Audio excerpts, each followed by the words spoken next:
Rahubat, Nuwaupu Yasar, or Musbatu Yasar. And greetings to our YouTube family out there. Today we're focusing on what we have. As you guys see the title, are African Americans native to America, or are we the descendants of ancient Egyptians?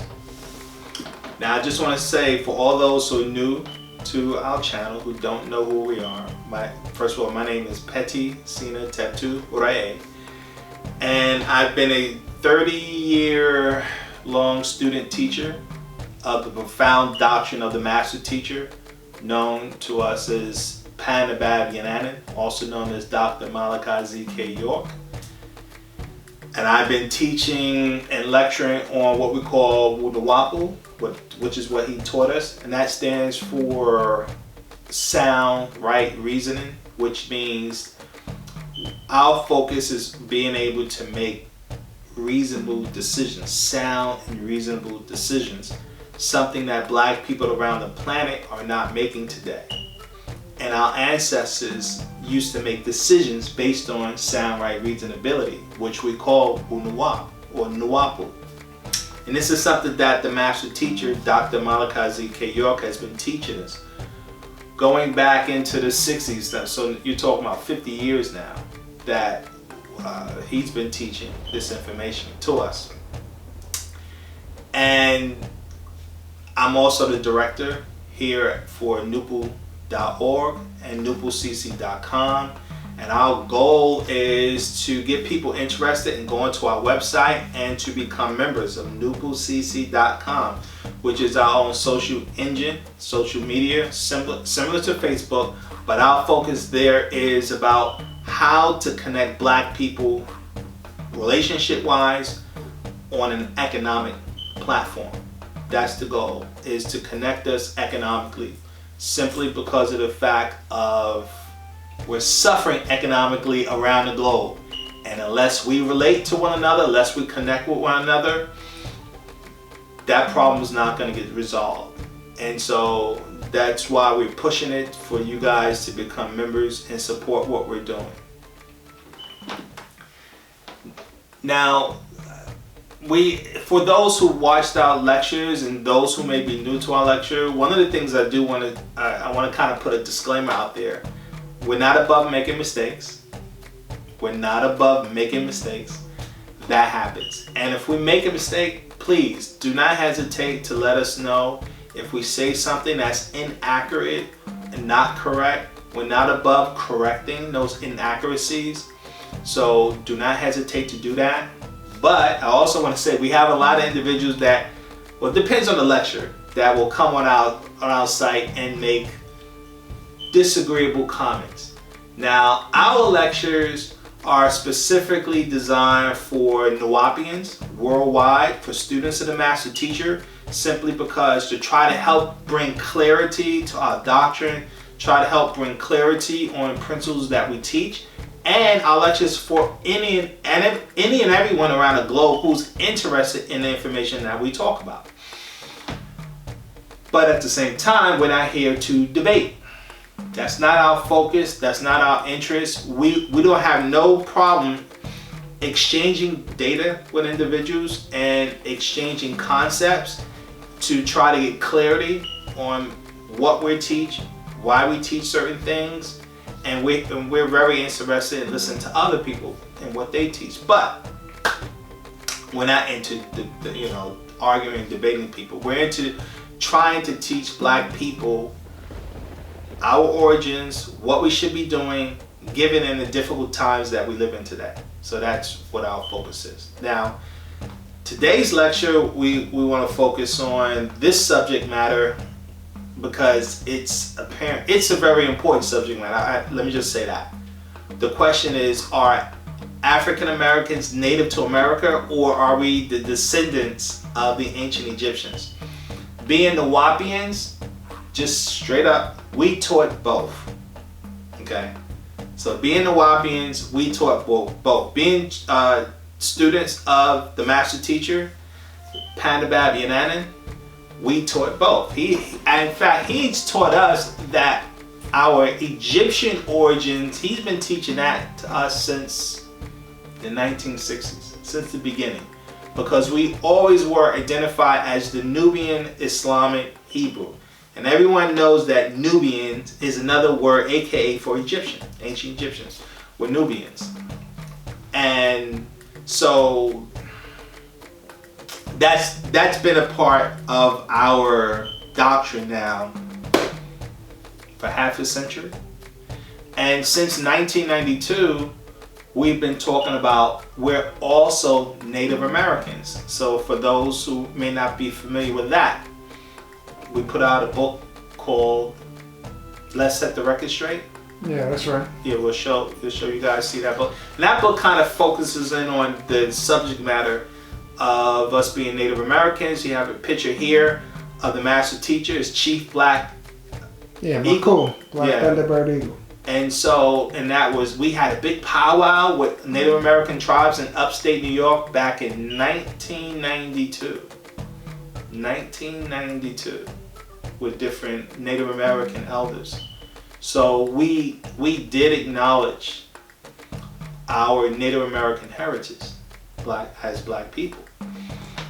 Now, why am I doing this subject matter also is because of some of the chatter that's on the social media, that's on YouTube. Now, there's a big discussion with this brother Dan Calloway, who's been putting out a lot of videos. You guys can see his image. Who's been teaching that black people are Native American and we're not African. And then you have the brother Jabari, who's on Sonetta a lot. And he's arguing that no, black people in America are from Africa, West Africa in particular. And we have an ancient Egyptian origin. So you got Jabari on one side, you have the brother Dan Calloway on another side, and this debate is going on. But this is not a new debate. And I guess I would say this. What sparked me to do this particular subject matter, because then you have Ali Muhammad, and we'll put his image up. He got in on a debate. Now look at the video, the name of the video. He did a video talking about how black people are not descendants of the ancient Egyptians. And so he did a whole lecture on that. And he kind of included our name into this. He talked about, unfortunately, he's talked about us in a negative light. When we say us, we talk about Nuwaupians. Yeah, Ali Muhammad has talked about Nuwaupians in a negative light on a lot of occasions, and that's... It's unfortunate. Yeah, that's sad. I always say speak your truth, right? Speak your truth. But Ali, you don't have enough information about us as Nuwaupians really to give a critique. You've never been a Nuwaupian. You've never questioned the master teacher. He's never done that. So all he knows is talking to ex-students or students of Nuwaupu and reading some of the books. But outside of that, you really don't have any information. And we are a very extensive organization. We're a very complex organization. That's like me trying to critique the Nation of Islam. I can't really do that because I was never a part of the Nation of Islam. I can give my critique from standing, looking at it from the outside in, but that's never a good assessment from someone who never, I can't compete against someone who's been a part of the nation, right? All I can do is give my little opinion, but if you're not a part of something, that's I think it's not good, especially when you give a negative critique, which is what Ali has done. All right, look at what they're saying about these mummies.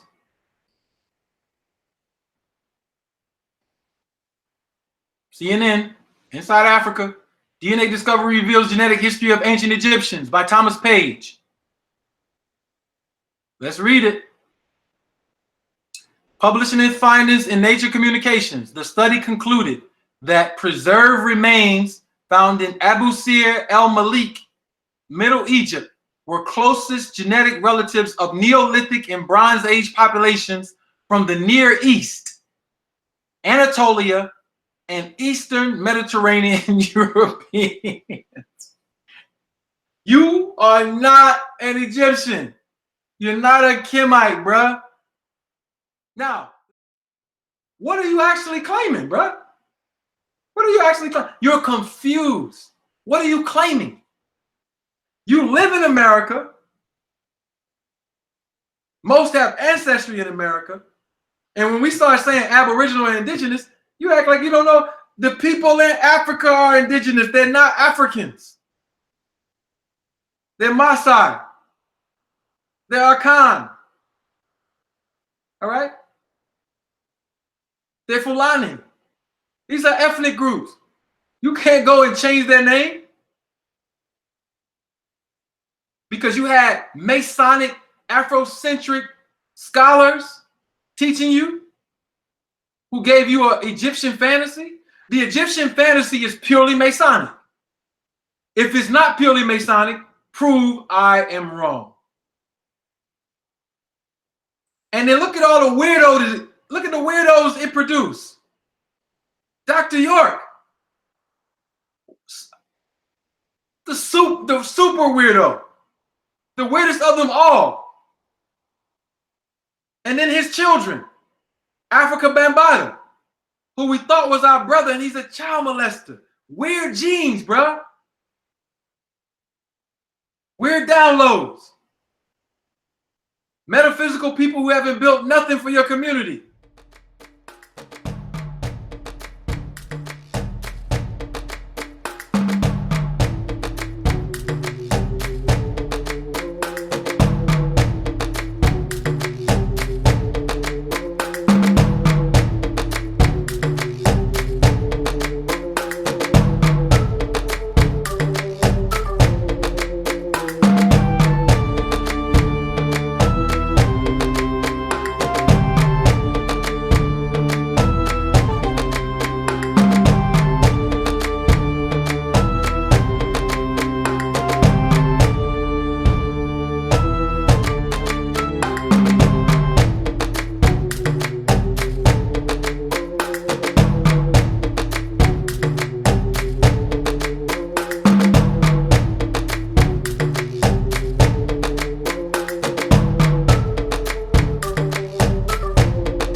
Weirdos.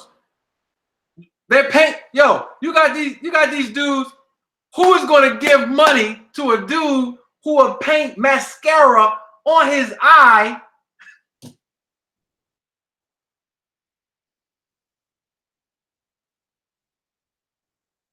Bruh.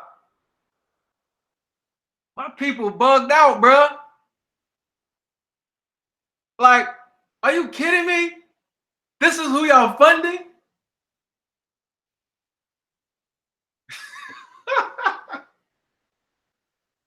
Bruh.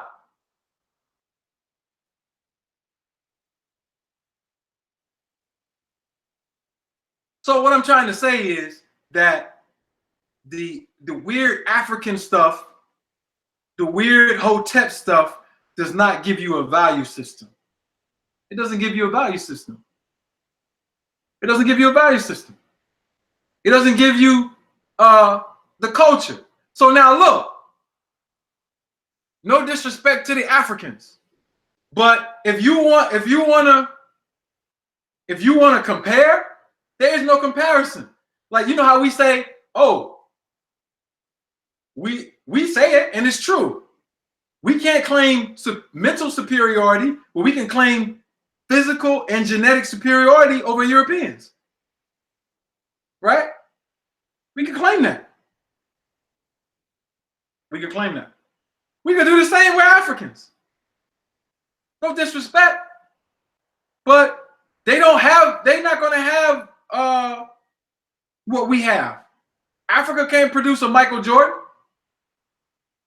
They're not going to produce what we produce in North America and the islands. Where's the Usain Bolt of Africa?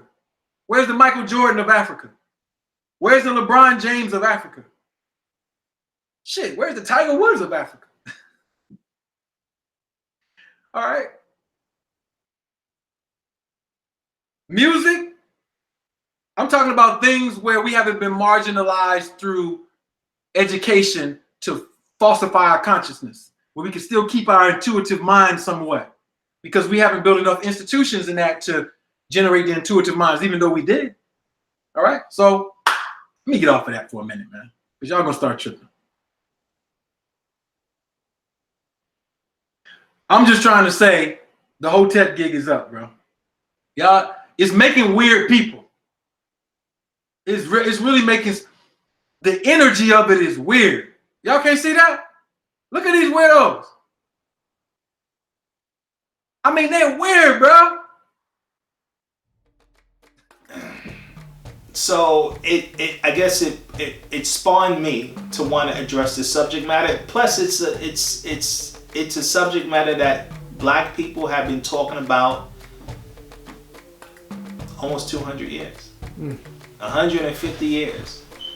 We've been talking about our native here or native is Egyptian. We've been talking about our Native American heritage. Black people have been talking about that for a long time, right? We got Noble Jolly, who has talked about that, and then you have here in America the first individual that I know of from a historian point of view is the brother Martin Delaney, who talked about it. And he put out a book, and you guys can see it on the screen. It's called The Origin of Races and Color. Now, if you go to page, I would say 45, anyone read page 45 in that book, he makes the argument that Black people, well, when you read the book in period, he makes the argument that Black people are descendants of the ancient Egyptians. Or he's talking about in that particular book that the ancient Egyptians are Black. And so I guess that's kind of where we need to start. Who are the ancient Egyptians? Because that's what's in huge controversy in the world today. And that's something that Ali Muhammad points out, and he references this new DNA that came out back in 2017 that's making this argument that the ancient Egyptians they're Caucasian. The order of the day. I made an accusation that you are not Egyptians. That's my accusation. Meaning you are not genetically tied to no Egyptians. When I say you, who am I talking about? I'm talking about primary groups amongst African Americans who do have different haplogroups, who still are not related to the haplogroups in Egypt.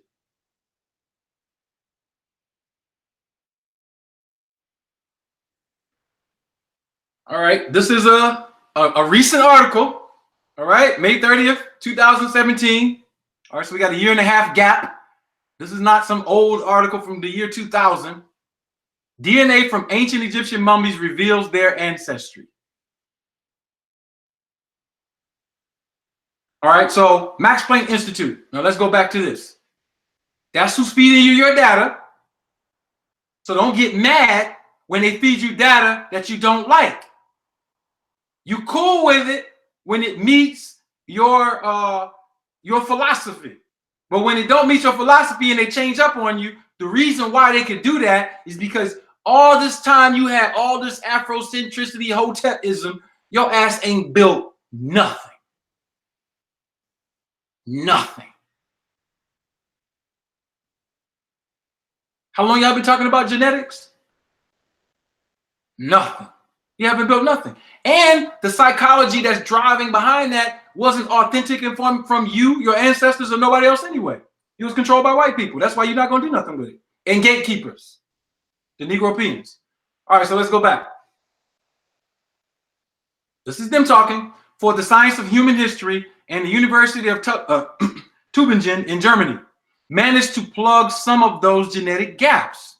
Researchers wrung genetic materials from how many? 151 Egyptian mummies. Radiocarbon dated between Egypt's New Kingdom, the oldest at 1388 BC. So we can't say they don't have a broad spectrum, to the Roman period, the youngest at 426 AD. All right? That's before the Ptolemies. As reported Tuesday in the journal Nature Communications, Johannes Kraus, a University of Tübingen paleogeneticist and an author of the study, said the major finding was that for 1,300 years, we see complete genetic continuity.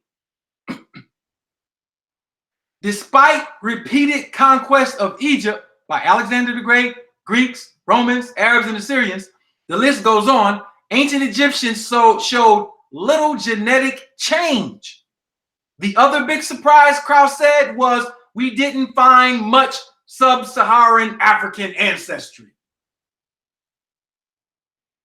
We didn't find much sub-Saharan African ancestry. This is not an old study.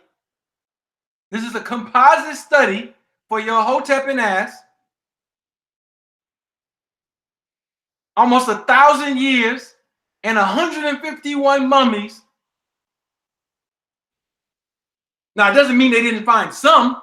They said we didn't find much. I don't even know what the darn DNA test, but they're not African. Bottom line is, according to the Max Planck Institute, they did a DNA test of a whole bunch of mummies, and they're saying that they're not African. Now, the test I saw, it said 83 mummies, and 80 of them are highly not, they have like European ancestry. I don't know what the heck what that DNA test is trying to say, and I think the one that Ali cited was like 100 or some odd mummies or whatever. But it was by the same institute, the Max Planck Institute. And it was done, all of these things were done in 2017. And Ali Muhammad cites that as a source that black people are not aren't descendants of the ancient Egyptians, right? And he's citing that DNA. And I find that really odd. We'll just do this real quick.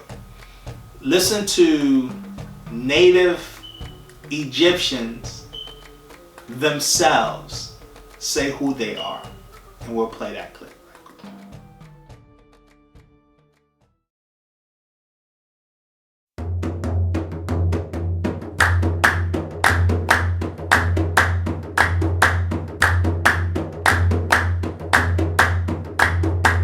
Anileo nikirai, awalaba yo sikirai.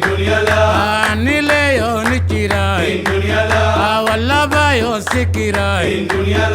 Haslona, la haslina, la haslona, la haslina, la haslimini kunkoya in dunya la. Anileo nikirai, in dunya la. Walaba yo sikirai, in dunya la. Anileo nikirai, in dunya la. Walaba yo sikirai, in dunya la. Asla, la la la la. Asira, ebedina la la. Asla, la la la la. Asira, ebedina la la. Aslimini kunkonya in dunya la. Dunya mbada yimmi. Wale shoti mbada yimmi. Dunya mbada yimmi. Wale shoti mbada yimmi. Kumakir kumeshana in dunya la. Afusa gonjo geshana in dunya la. Kumakir kumeshana in dunya la. Afusa gonjo geshana. الطرف دوت حكاية بعيش بيه، للفرح للحزن، بحكي حدوتة بالدف دوت، بدينا حنين وشجن، بيسمعني صوت البحر، صوت المية، صوت الساقية، صوت النخيل. لا حصلنا لا لا لا لا بحصلنا ابدا لا لا حصلنا لا لا لا لا بحصلنا ابدا لا حصلي من الكونكون الدنيا لا اني ليو نجيلا الدنيا لا ولا بويا سكيرا الدنيا لا اني ليو نجيلا الدنيا لا ولا بويا سكيرا الدنيا لا حصلنا لا لا لا لا حصلنا ابدا لا لا حصلنا لا لا لا لا حصلنا ابدا لا لا حصلي بيني كوكونا الدنيا لا اني ليو نجيلا الدنيا لا اني ليو نجيلا الدنيا لا والله بايو سكيرا الدنيا لا والله بايو سكيرا الدنيا لا حصلنا لا لا لا حصلنا ابدا لا لا حصلنا لا لا لا حصلنا ابدا لا حصلنا لا لا لا حصلنا ابدا لا حصلي ميني كوكويا الدنيا لا. ابتدت معاناة النوبة في القرن العشرين ببناء خزان أسوان. النوبة خسرت كل شيء خسرت بيوت وأرض ونخيل وزرع وحضارة، وغرق جزء من أرض النوبة، أرض الكنوز.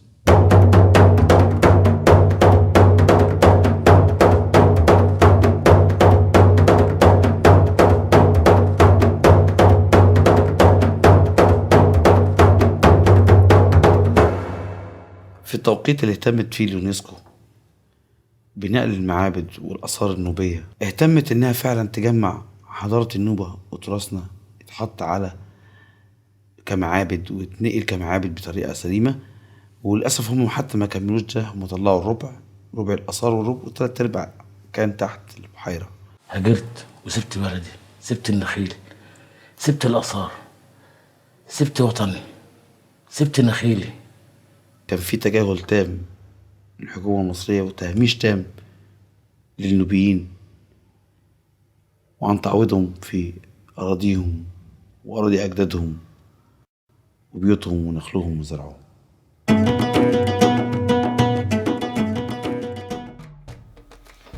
Now you just listen. First of all, lovely song from the brothers out there in ancient Kemet who lived in Lower Egypt, right? The what they call Upper Egypt, and they made it very clear that, well, first of all, you guys can clearly see that they're Black Africans, and they made it very clear that they're the descendants of ancient Egyptians. Yeah, they live right around Nubia in that area. They talk about Nubia. Yeah. Because they're in Nubia, then lower what they were South Egypt, which is called South Upper Egypt. Yes. It's upper, it's higher in elevation, further up the stream of the Nile, but it's south. So, anyone can see that they're black, right? They're black, plain and simple, and they're from the region. So these are black people from the region, and it's not just them.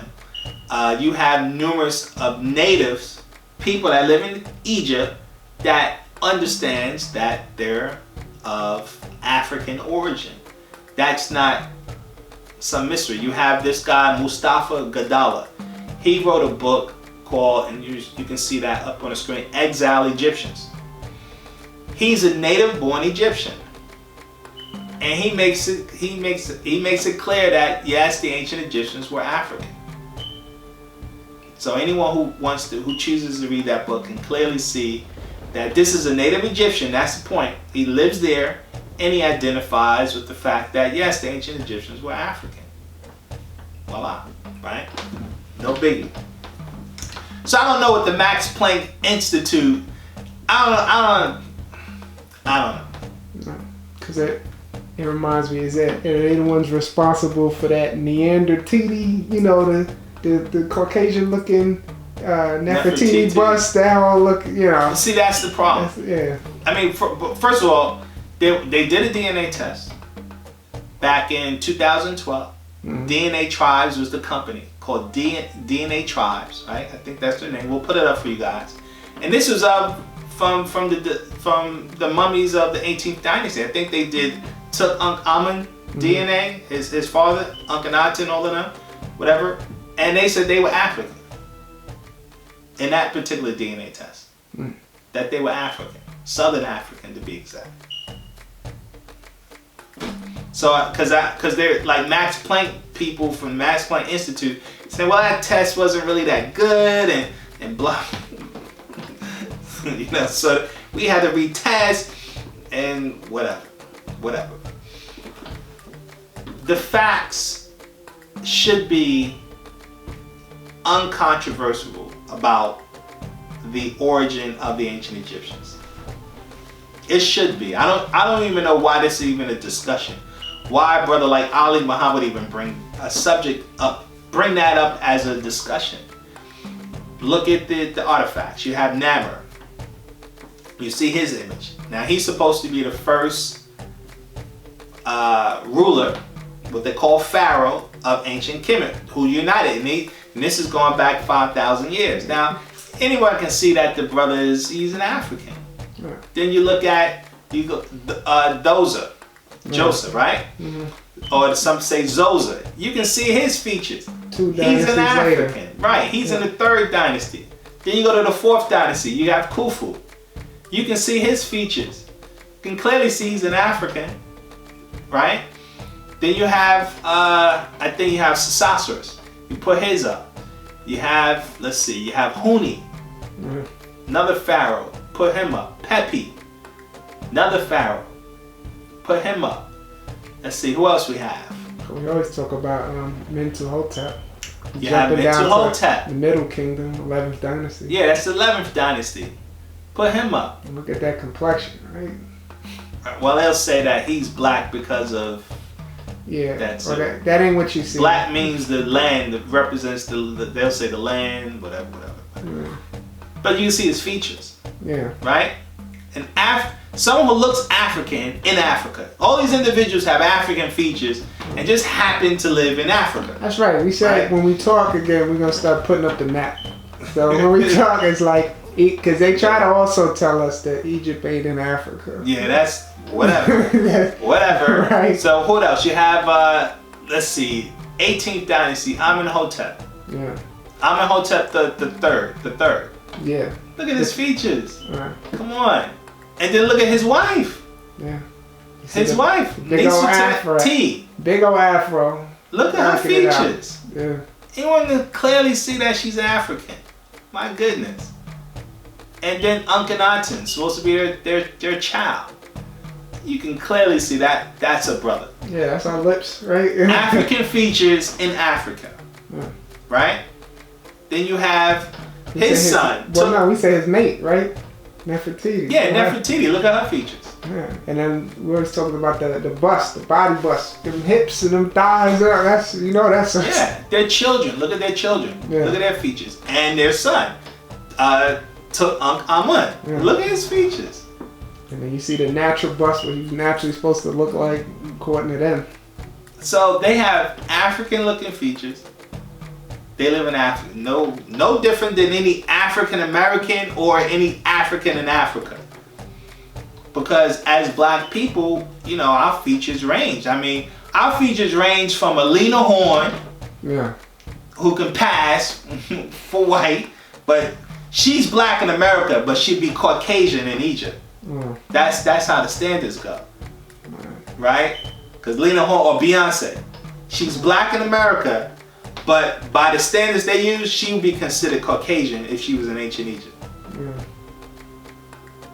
So, they got this weird standard going on. That's not to say that the black Africans in Egypt wasn't mixing in with Asiatics, because that's true. You can just look at the modern day Ethiopian.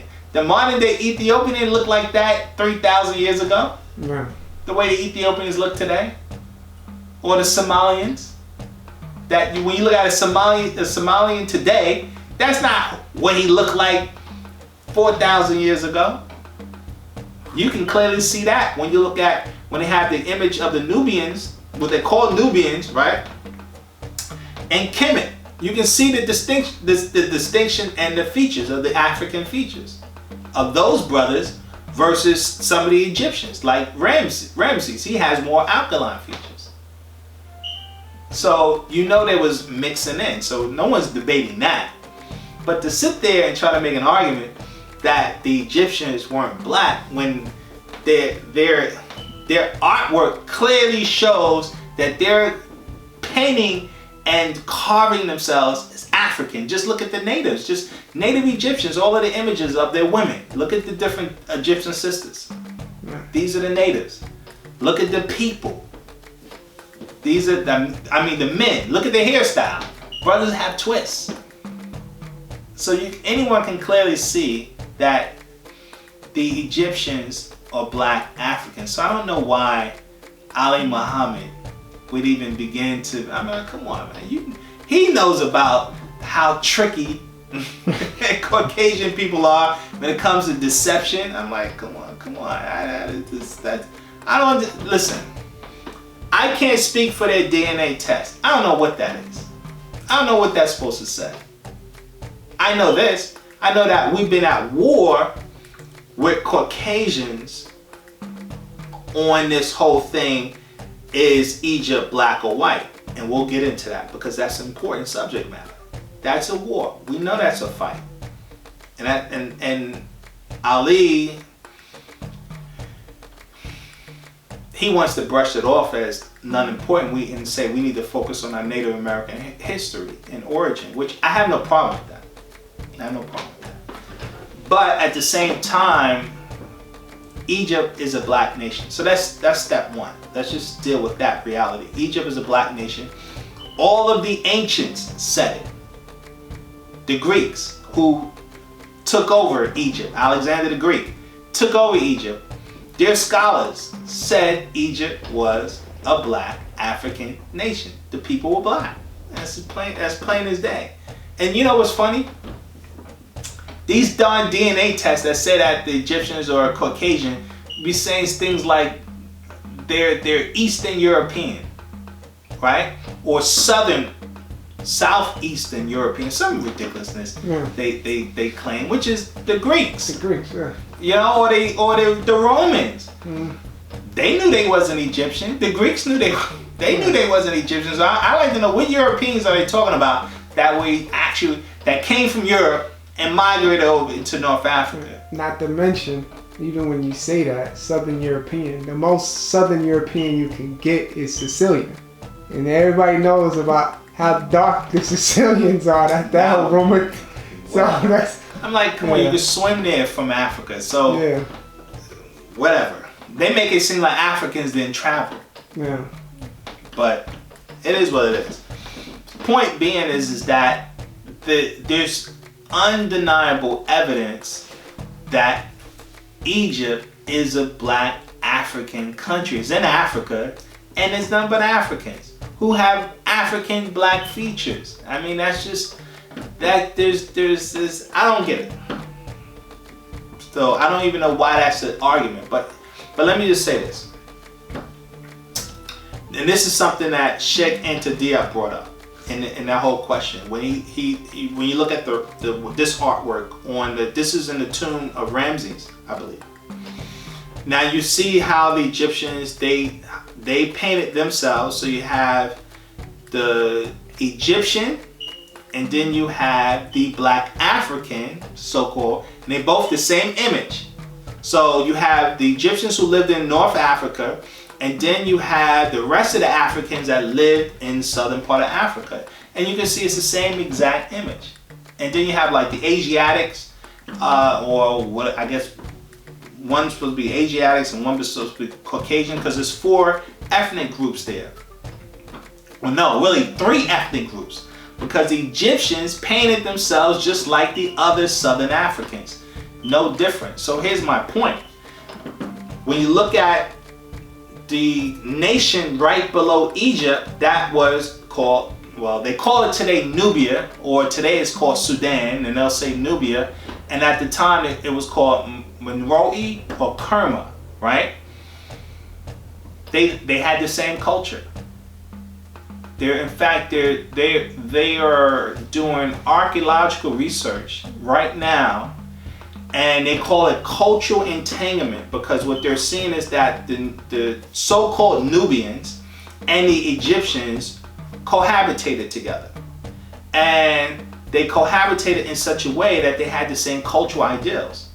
Now, it's a known fact that Thutmose I took over Sudan, aka Nubia, right? And that was going back into the 18th dynasty. And along with his descendant Thutmose III, they took over Nubia, right? And so the Nubians, from the time of 1500 BC, 1500 BC, they was being ruled by the northern Egyptians, right? Or being ruled by Egyptians. So they had the same, so they brought them into the Egyptian way of life. If you want to go that route, for those, this is what Caucasians will admit. That's presuming that they weren't already living a culture before the 18th dynasty. Right. The facts say that they were same culture, same people. They had cultural differences, no different than the dynasties. As you go from one Egyptian dynasty to another, there was cultural differences. The biggest one is with Akhenaten, right? They call him the heretic king, right? Because he wanted to change the culture from acknowledging Amun-Re as the Most High, or Amun-Ra, as they say, as the highest creative source, to Aten-Re as the source, to focus on it. And they said he kind of flipped the script. And then when he came out of rulership and his son came in, took Amun, he changed it back from Atun to Amun-Re, to focus on that. So you have cultural conflicts. There's nothing new about that. Black people have it today. You see it all throughout Africa. We've been having cultural conflicts, but it's the same people, right? Just because the war that went in Rwanda between the Hutu and the Tutsis, these are the same people fighting each other. Or the war that was in Liberia, same people fighting each other. Black Africans have conflict with each other. We have cultural differences. What you see, that's what's dividing Africa today, is the cultural differences. And that happened back then. My point being is that the people that we call Nubians were the ancient Egyptians. They lived just like the ancient Egyptians culturally. So all that's just to say that Africans throughout the continent had the same culture. That's the point. Africans throughout the whole continent had the same culture. And here's the other point. If you go to West Africa, you have a lot of tribes in West Africa that make the argument that they came from Egypt. So they say that's their origins. They came from Egypt. So you have the Bassa tribe, you have a tribe called the Gal tribe, there's a tribe in Cameroon called forget their name, we'll put them up. In Cameroon, you have a tribe in certain tribes in Senegal. This is Sheikh Anta Diop was talking about. The Sari Noon tribe. You have this other tribe in Nigeria called the NoopooH tribe. They claim they're from Kemet. You have a whole bunch of West African tribes. Of course, we talk about the Dogon. The Dogons, the Dogons. And when you look, and we put this book up by Sheikh Anta Diop, Pre-Colonial Africa. Anyone who looks at that particular book, he makes it clear that the culture that Africans lived, it was the same exact culture that you saw the ancient Egyptians live. So we were the same people culturally, we're the same people ethnically, we're the same race, right? Of course, like today, you see different cultural differences where our people are divided, but for the most part, same people. From 2012 to 2017, the European Research Council project Across Borders and the FWF START project Across Ancient Borders and Cultures were successfully conducted at the Austrian Academy of Sciences and the Ludwig Maximilians University Munich. Both are archaeological projects with excavations and fieldwork in Egypt and northern Sudan.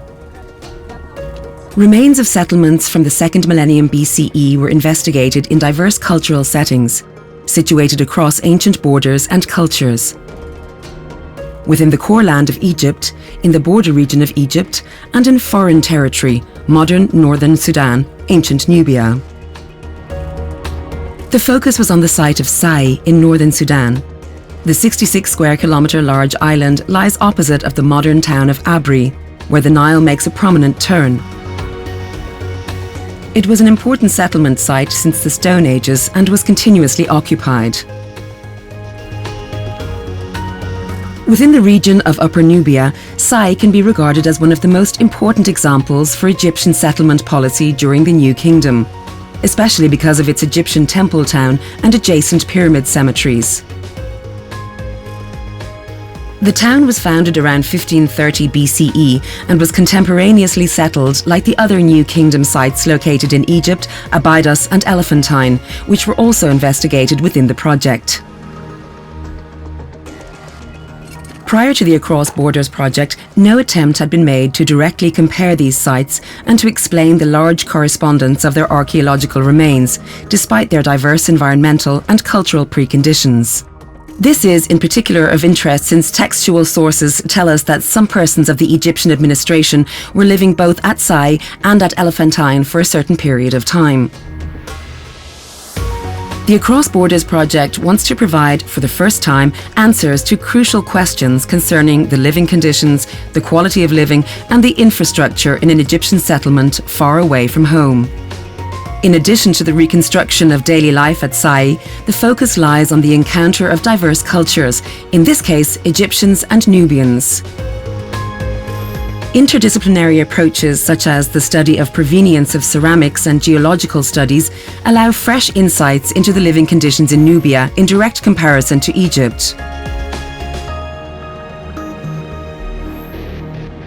Who was living and working in this town during the period of the New Kingdom? Based on excavations by a French mission, Across Borders conducted a new recording of the New Kingdom structures on Sai by means of a laser scanning campaign in 2014.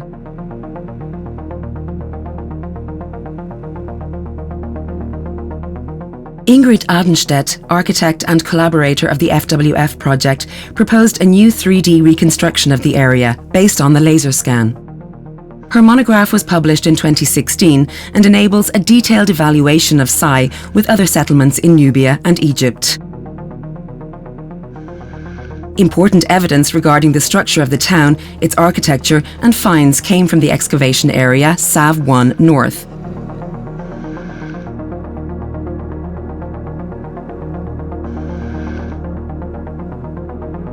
This sector is situated along the northern town enclosure. It was excavated between 2008 and 2012 by the Sai Island Archaeological Mission of the University Lille 3. The detailed assessment of its architecture and finds was undertaken within the framework of Across Borders. The main focus of the project lies on material remains, the architecture and material culture, for the latter in particular on ceramics and small finds. One of the results was the dating of the heyday of Sav 1 North to the mid to late 18th dynasty. In addition to cooking pots, especially Egyptian pottery types like spinning bowls, fish dishes and fire dogs allow some insights into the daily life of the ancient town. It is striking that the fire dogs are very numerous, which contrasts to the finds in Egypt. Across Borders has documented almost 200 pieces, and this large number raises several questions. Was there a fire dog deposit on Sai?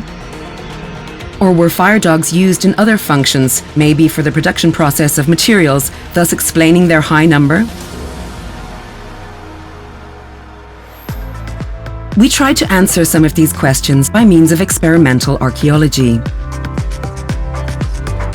A number of questions remain open, but the experiment clearly showed cooking with Egyptian cooking pots and fire dogs really works.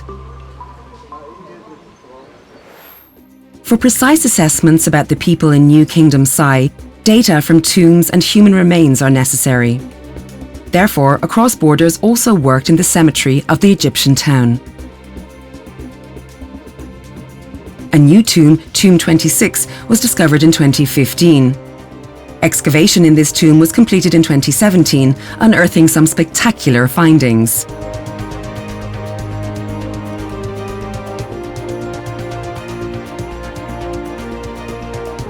Thanks to inscribed finds, some of the persons in the tomb can be identified.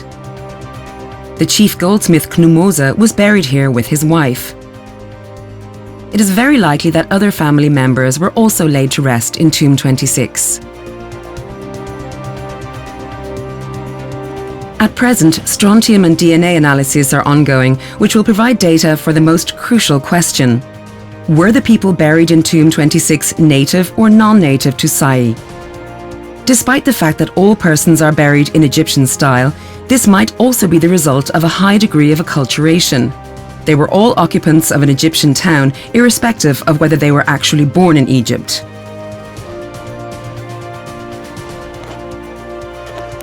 One aspect became very clear thanks to Across Borders research. The microcosm of Sai was a dynamic one, allowing no strict divisions into Egyptian and Nubian, but rather illustrating how complex urban cohabitation was already in ancient times. Personal decisions played an important role, but are only rarely traceable in the archaeological record. Also, planned towns like Sai had, despite state planning and organization, a certain degree of momentum, which in turn made the site to something very special.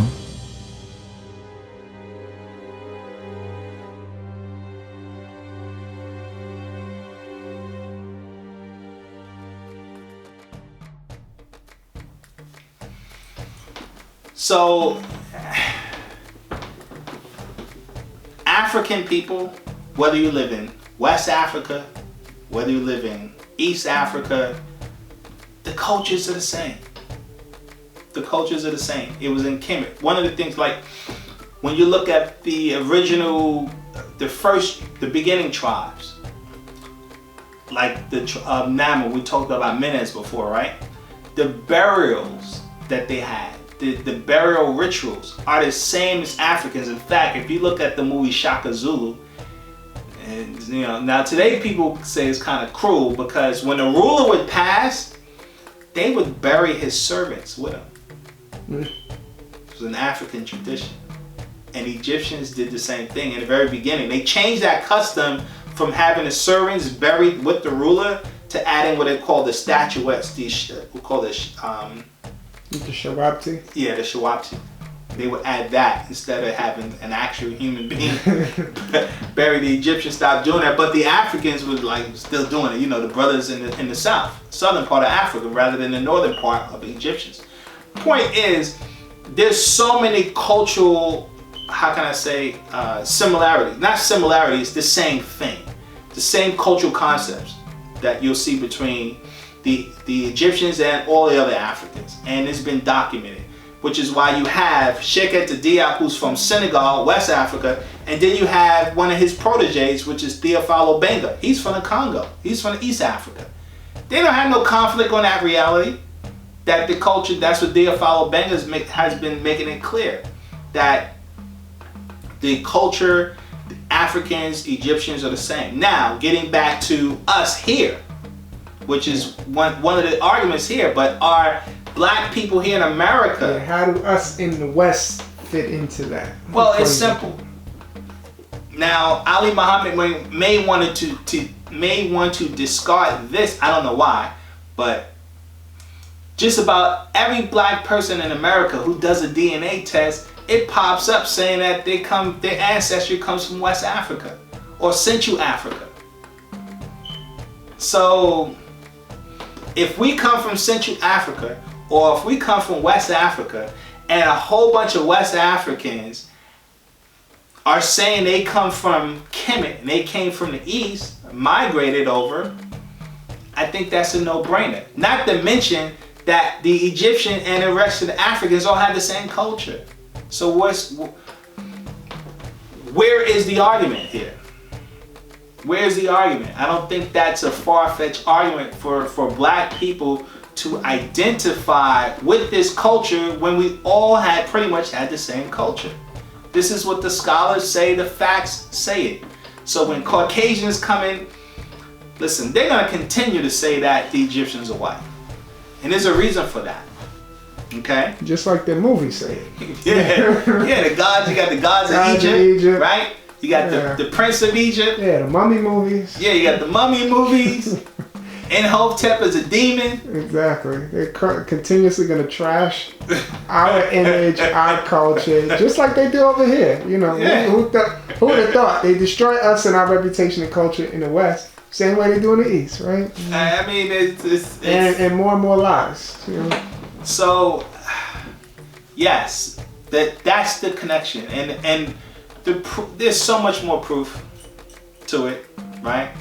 But Ali points out he thinks it's a Freemason Caucasian plot, and they initiated black brothers into masonry.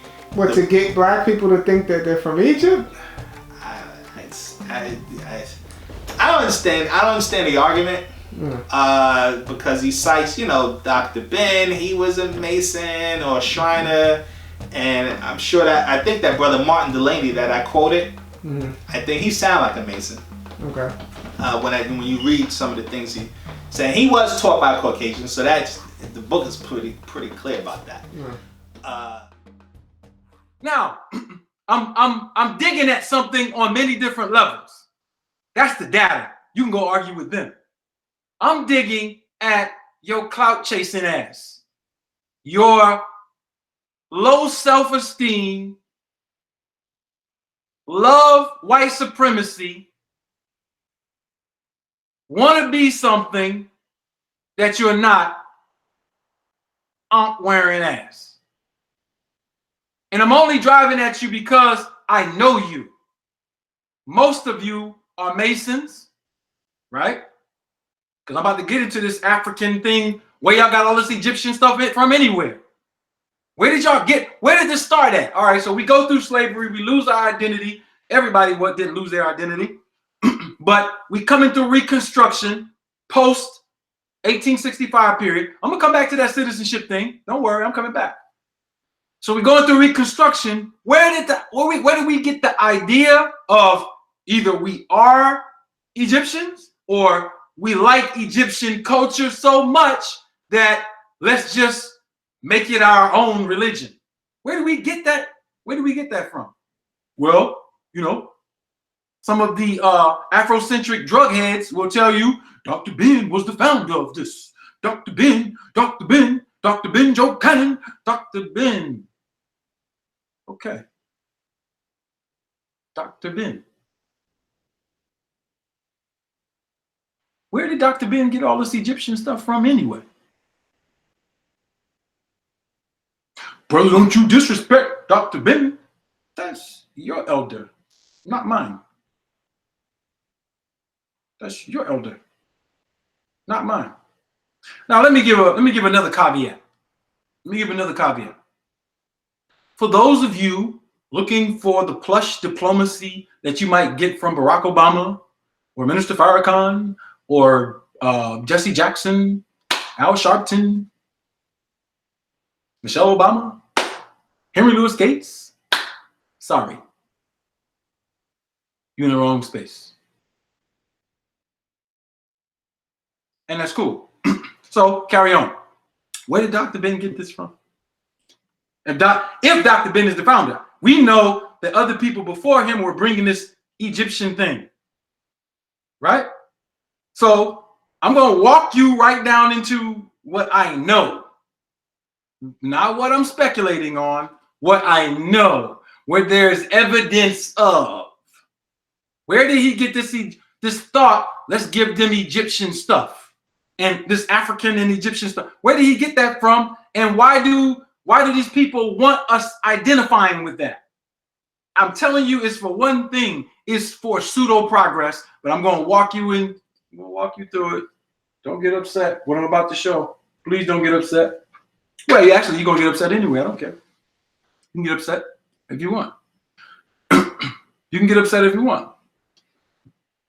Let me show you where Dr. Ben got this from. Y'all ready? Hold your breath. If you can hold your breath for 30 seconds, you're gonna survive.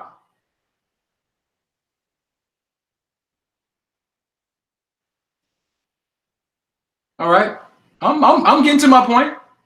I'm dealing with the psychology of clout chasing, history, and the origin being with white supremacy. That's what I'm getting to. I'll get to where we from. That's easy. I already answered that.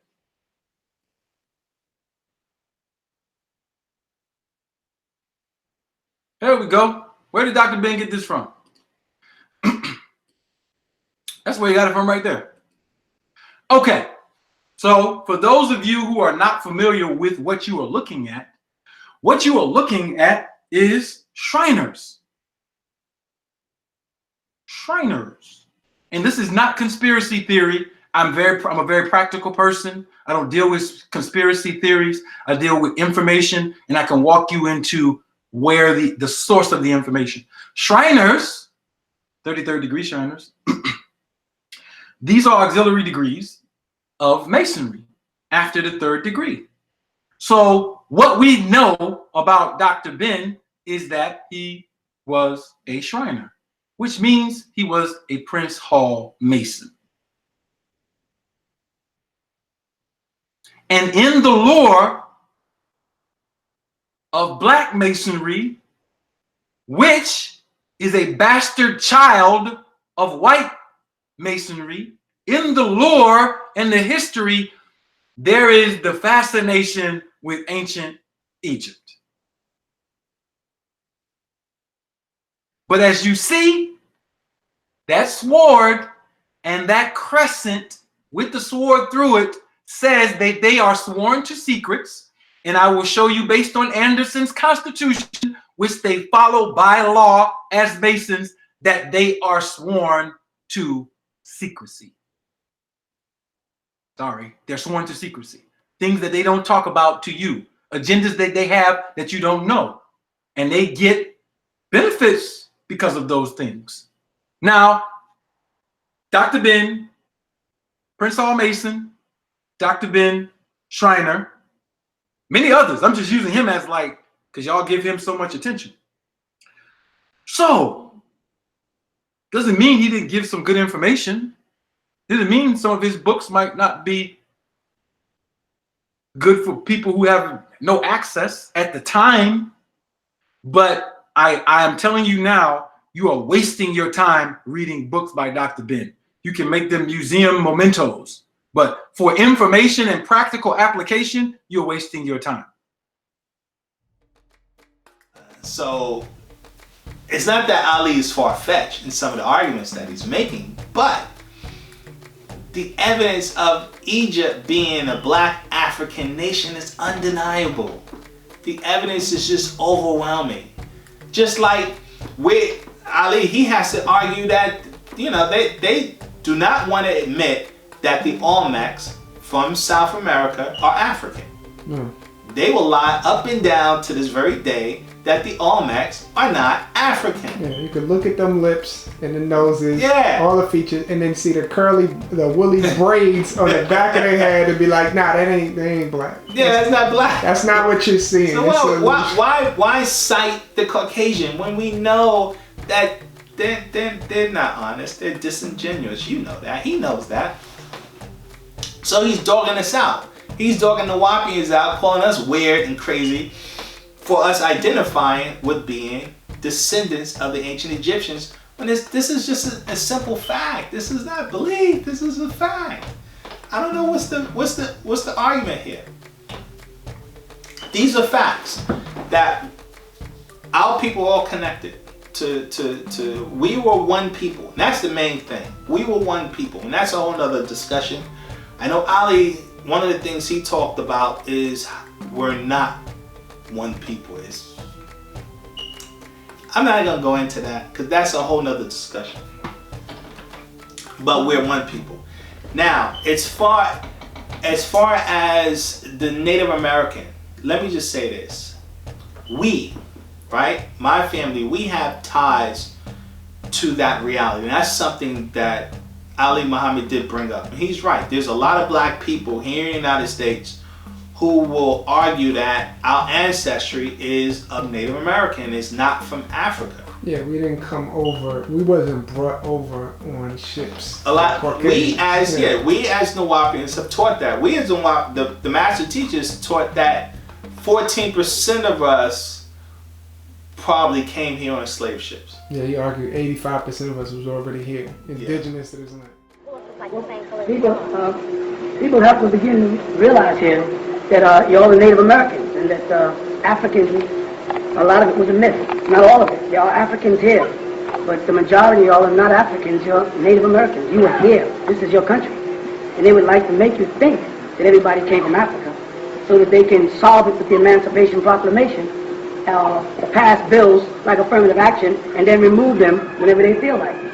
But as indigenous people, when you start proclaiming, right, your indigenous rights to the land, and you can prove it with documents and deeds. Like you said, you got a reflection in your mind of your grandfather, and he was definitely standing there, a Native American. But for years you'll be taught to direct your attention towards being African or Asiatic or Arab and a whole bunch of other things. And that's done intentionally. And that's a safeguard on the part of the people right now that have the country under control. Because once you start realizing your true identity and you start making connection with foreign governments, and like we say, indigenous people of Geneva, and you start putting your indigenous rights before the public, worldwide, there's nothing you can do about it. There's nothing they can do about the information we're putting out, but verify. I mean, they're trying to say the All-Mats are Orientals, and Ray Charles can see that the All-Mats are not Orientals. I mean, they need that, but it's not going to work. The time has come. Now I know on our family, now here's a picture of our great-grandmother. And this is a book that one of our family members wrote about, and he interviewed our great-grandmother, and she talked about this is on our father's mother. Yeah. Right? So on our paternal side. Paternal great-grandmother. Yeah. And now she says that her great-great-grandparents, her great-grandmother was from the Creek Native Americans, and her great-great-grandfather, which was the husband, was from the Choctaw. And she said they were from Virginia. They were from Virginia, and they were sold as slaves, and they was transported from Virginia to Macon, Georgia, right?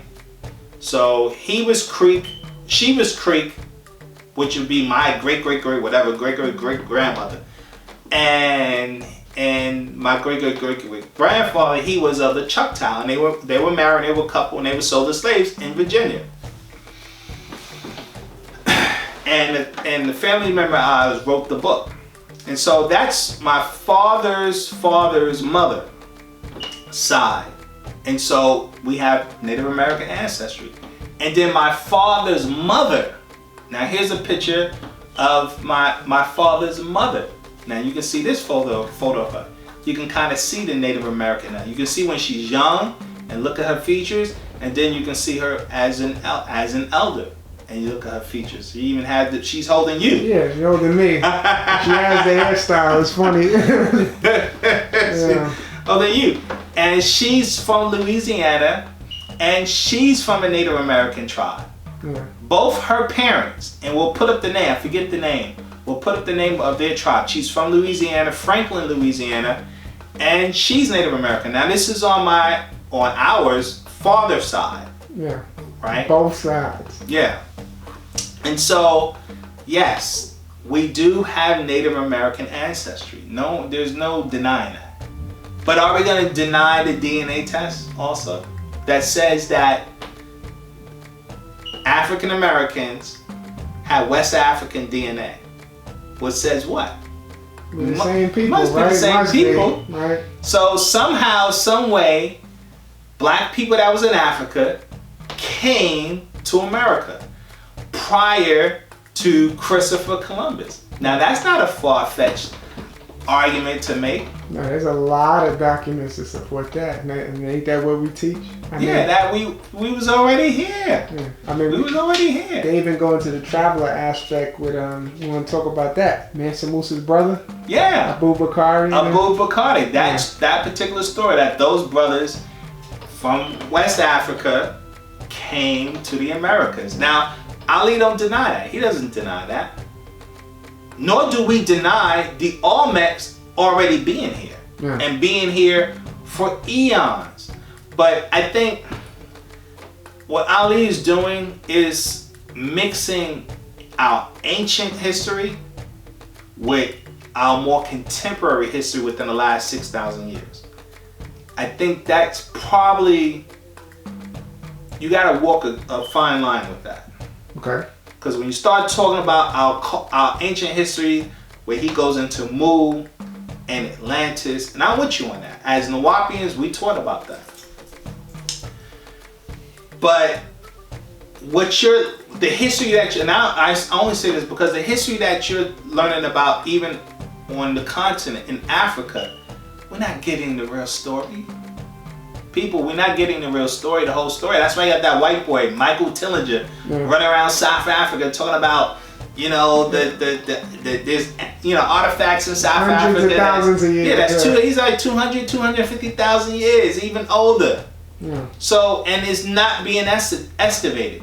There's tons of stuff on a continent that is not being excavated. And I mean a lot. There's a lot of history on that continent. Why is Egypt such a focus? It becomes a question. Egypt is such a focus, but simply because it has the most contemporary data.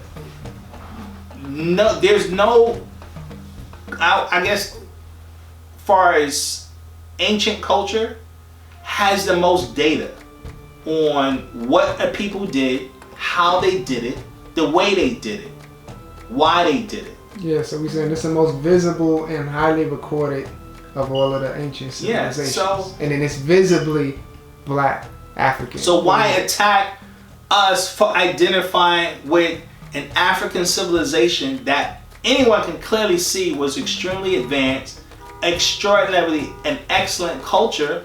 Why attack us for identifying with that, especially because of us being victims of racism, white supremacy?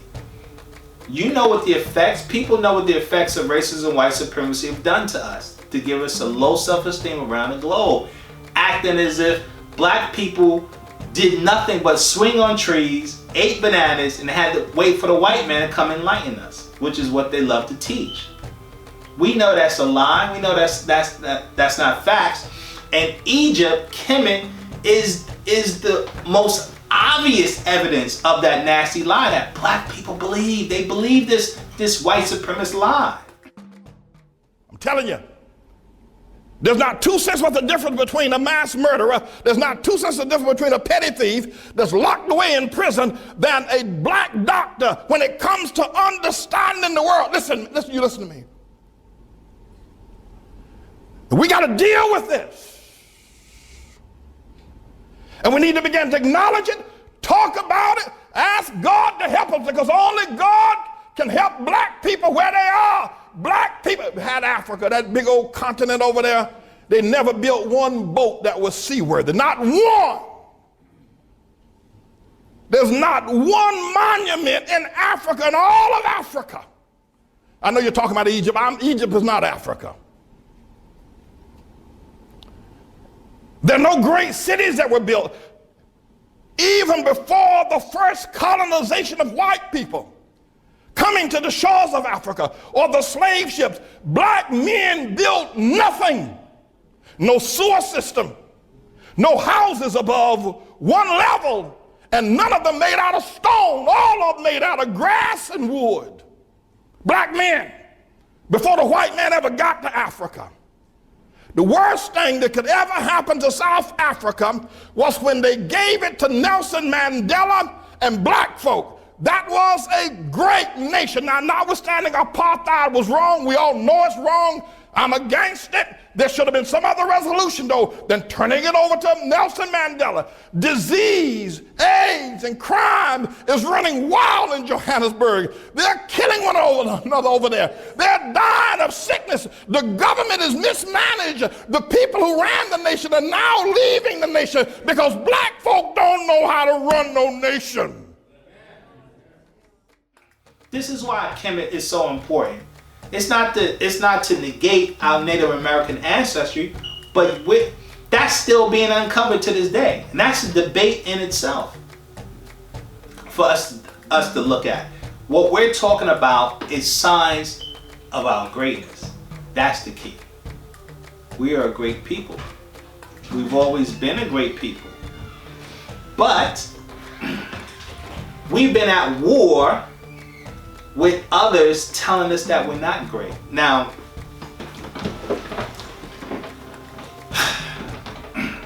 as far as, and I guess I wanted to home in on more things pertaining to ancient Egyptians, because I think people need to be very clear on, let's hear what some of the natives, and I think this one, I want to bring this up, this particular sister. We're talking about the people who actually live there right now. Now this is rare because you hardly hear from women.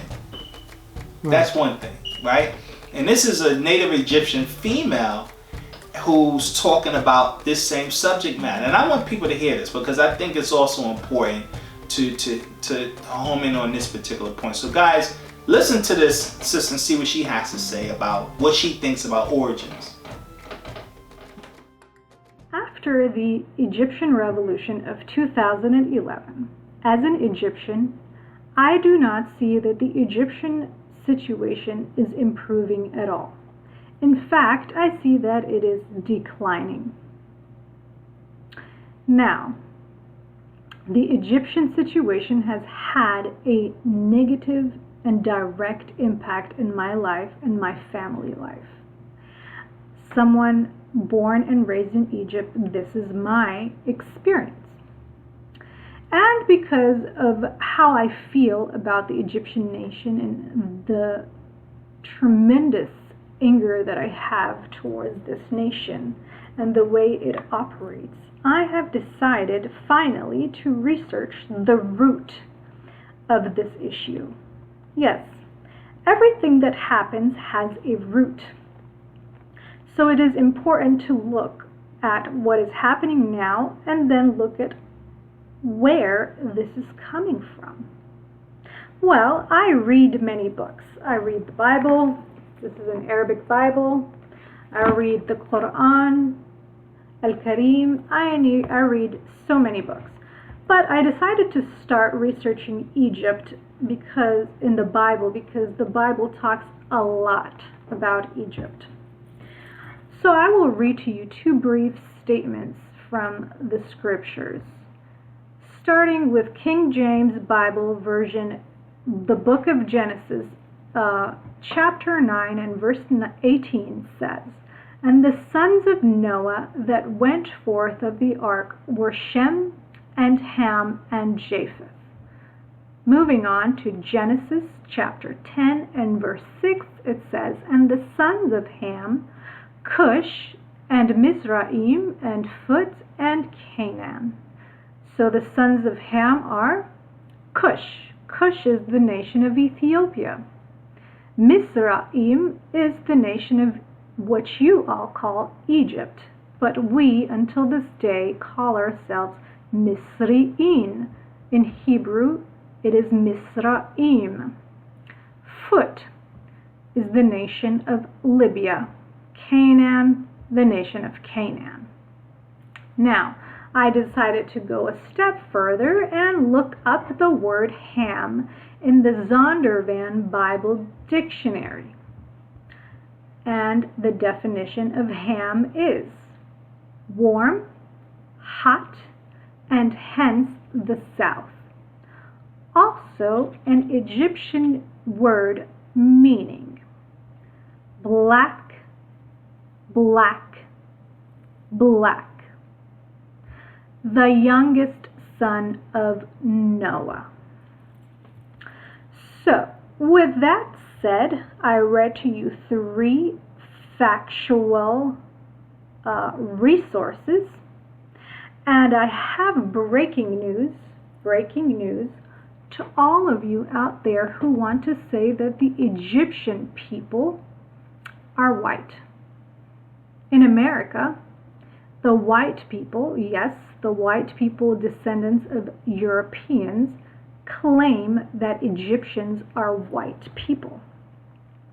Egyptians are not white.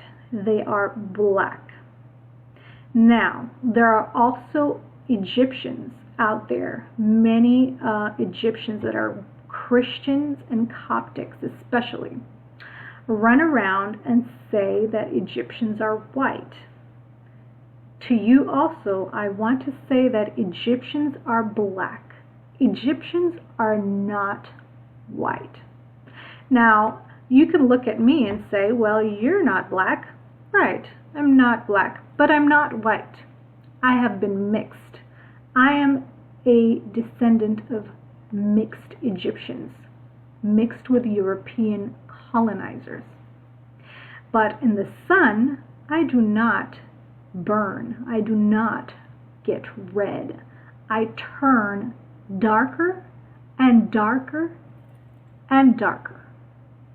And also this video, it tends to make, light-skinned people look even lighter because of the lighting. But regardless, if you are Egyptian, Christian, especially Coptic, and you are white, because there are very white Egyptians, guys. There are Egyptians who have green eyes and like really light brown hair, and I always wonder, well, why do they look different from me? If you are white and you are in Egypt and you're Christian and Coptic especially, I'm here to tell you that Egyptians are not white. You are white because you are a descendant of a white European colonizer. Or you are just simply European that has moved into Egypt and stayed there and had kids there and kept being white. So, with that said, I want to break the news to everyone that Egyptians are not white. We are black people. Go to Nubia, and you will see that the people there are very dark people. I don't like to say black because this is black. This is black. But they are a brown, very brown people. If you go to the city of Komombo in Egypt, forget Nubia because, that's a bit of a different nation, but in Komombo, a pure Egyptian city, people are dark-skinned, very melanated. In fact, my siblings are much darker than me. So again, with that said, please do not walk around and say Egyptians are white. Now, I gave you 3 pieces of evidence, but there is a ton of evidence out there. Like if you go to the Egyptian Museum in Cairo, you will see in the chamber of King Tutankhamun, which y'all call Tutankhamun, is a black. They're all black people. So stop lying, please. Now, you heard it from another native Egyptian. Now, this is another native Egyptian, born and raised, and you heard her argument pertaining to who she thinks the ancient Egyptians are. Okay? And it's not just her. You also have the other brother. We talking about Ariwan? Yeah. It's funny, once you said his name, I kind of forgot the first part. But Hakeem Ariwan. Put his image up. Yeah, Hakeem. Native Egyptian. He actually studied Egyptology. Yes. He's a Sufi elder. It's very interesting research. Yes. Well, we'll put up a clip of one of his students. This is a Caucasian guy who's one of his students who makes the argument with Ariwan. Hakeem told him that the ancient Egyptians were Africans. Listen to this. I know many of you may have not read my book. I'm not experienced with this, but we're going to move fast. But I do have to set a framework or groundwork to be able to move on. And I'm not going to talk about myself. If you want to, you can read my book. I've been studying this subject for well over 36 years. It really goes back to when I was about 8, so it's about 51 years of an interest in ancient Egypt. And what I'm presenting is a totally different explanation than you'll ever hear.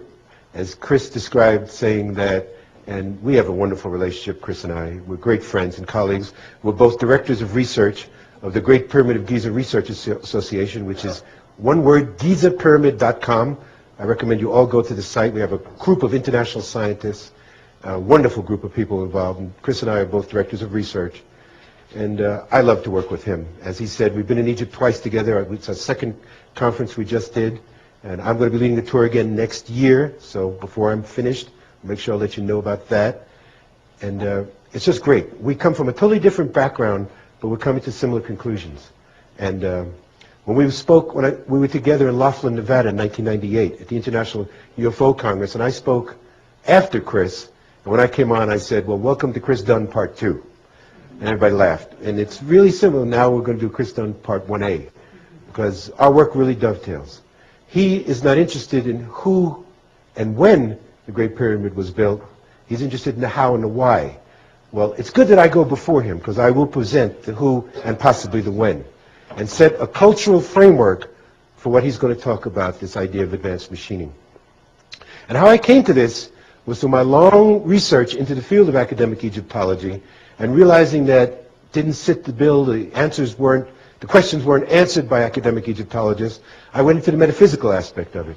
I got involved with the Rosicrucian Order, AMARC, in San Jose, California, where I was a staff research scientist for 2 years, and got into the metaphysical esoteric traditions, but even that didn't fulfill the bill. It actually was in about early 1990 that I discovered a book by Murray Hope, which David sells in his bookstore, called Ancient Egypt, A Serious Connection, which he discussed the fact that there may be a living tradition in Egypt today that has a different background of what Egypt was about, and we call it the indigenous tradition. And that book set me on the mark. In 1992, I went to Egypt for the first time, and I met the man who is my teacher, and his name is Abdel Hakim Awiyan. Everybody knows him as Hakim. He's a well-known tour guide. He is retired now, but he has over 50 years experience in the field as a tour guide. Most people have been to Egypt and say, oh, I know Hakim. He's a great tour guide. Well, in the early 1990s, he also revealed himself as an indigenous wisdom keeper, part of an oral tradition. Now, people who know Native American traditions, who studied the Native American tradition, know that the oral tradition, and in part in Asia, is very much a part of these cultures. Well, it's also part of Africa, but no one has ever considered, certainly not Egyptologists, that there is an oral tradition. And Hakim represents that. His tribe, the Awayani tribe, which is called the Eye tribe, everybody's wearing an eye of horse, an eye of Ra, represents this tribe. They not only kept the history of their own tribe, they kept the history of all tribes. So what we present to you is over 65,000 years of oral tradition, and stating that there was a previous civilization before what is known as dynastic Egypt, before what is known as Egypt to Egyptologists, that existed and was very highly advanced, built the pyramids, carved the Sphinx. And that's what we're going to show you. And again, I'm going to purposefully make this brief so we can get into the slides. We have a lot of slides to show. So this forms a framework for what we're going to talk about.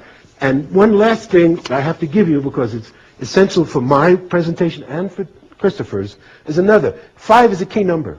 And I'm bringing it up in this current book, too. 5 is a number that the Commissions use over and over, along with the number 42. 42, why? They tell us 42 was the original number of tribes that made up ancient Kemet.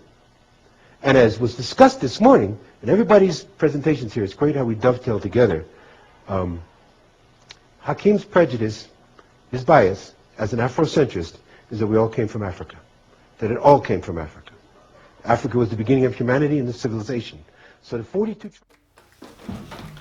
So, I think it's extremely important because you have the brother Asher Kwesi, right? You guys see his image.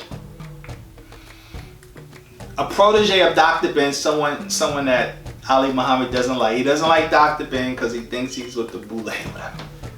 I'm not going to touch that, okay? Well, because my argument is very simple.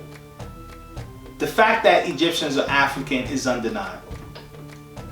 That's not even a debate. The fact that East African and West Africans share the same culture, make the same arguments that they come. The fact that black people's DNA says that we're of the same people. Where's the debate at? We said even the brothers in the South make the same claim.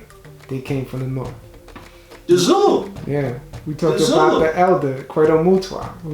He's initiated in all the spiritual science on the continent. Yes. He makes that claim. Yes. He doesn't. I'm like, why this is an argument? This shouldn't be an argument, but for you guys out there, for the people, for the listener audience, these are important facts that our people need to understand. These are important facts that our people need to know. That, yes, Kemet is a very important culture to look at simply because of they left so many records and data of what we did culturally, how we did things culturally as a people. And we as Nuwaupians always identified with that. Like I said, our name was Nubian Islamic Hebrews. We identified with the Ansars. The Ansars, you see an image of them, that's the Sudan. Those are the same people that goes back to where you have the Hindan Dawa. Now look at those brothers, Hindan Dawa. Their history goes straight back to Kemet. Literally. In fact, they used to war over it because they were fighting the Romans when the Romans were trying to shut all the temples down. The one last temple that they tried to shut down was the Temple of Philae, and that was in Lower Egypt. And they wanted to turn these temples, they wanted to close down the temples and turn them into churches and monasteries because they were trying to hide the culture. They were trying to hide the reality that the religions today, Christianity, Judaism, as well as Islam, all come out of Kemet.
So again, right here, brothers and sisters, you can see where the whole concept of the Trinity came from, where you see Men Kepera, or Thutmose III, that you see right here in the middle.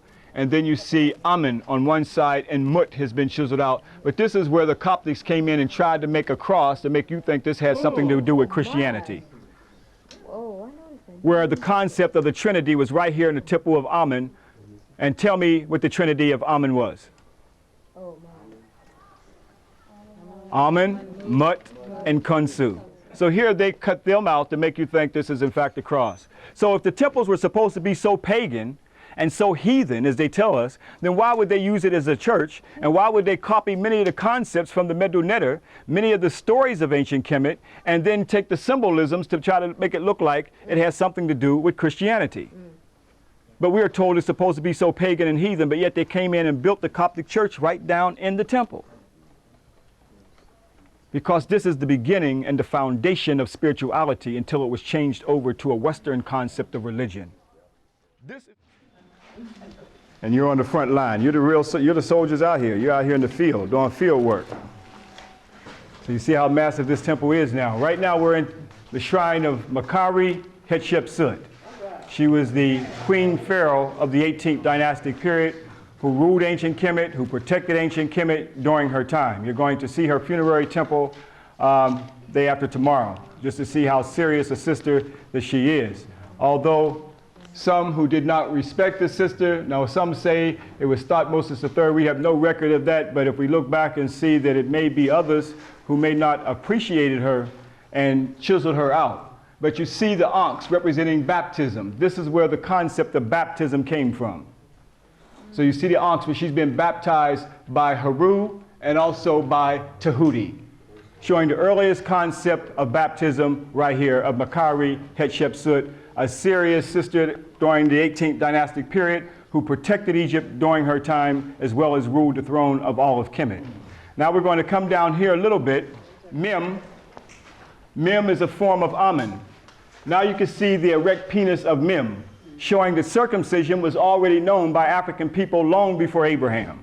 We are told that Abraham started circumcision where he circumcised his son Isaac.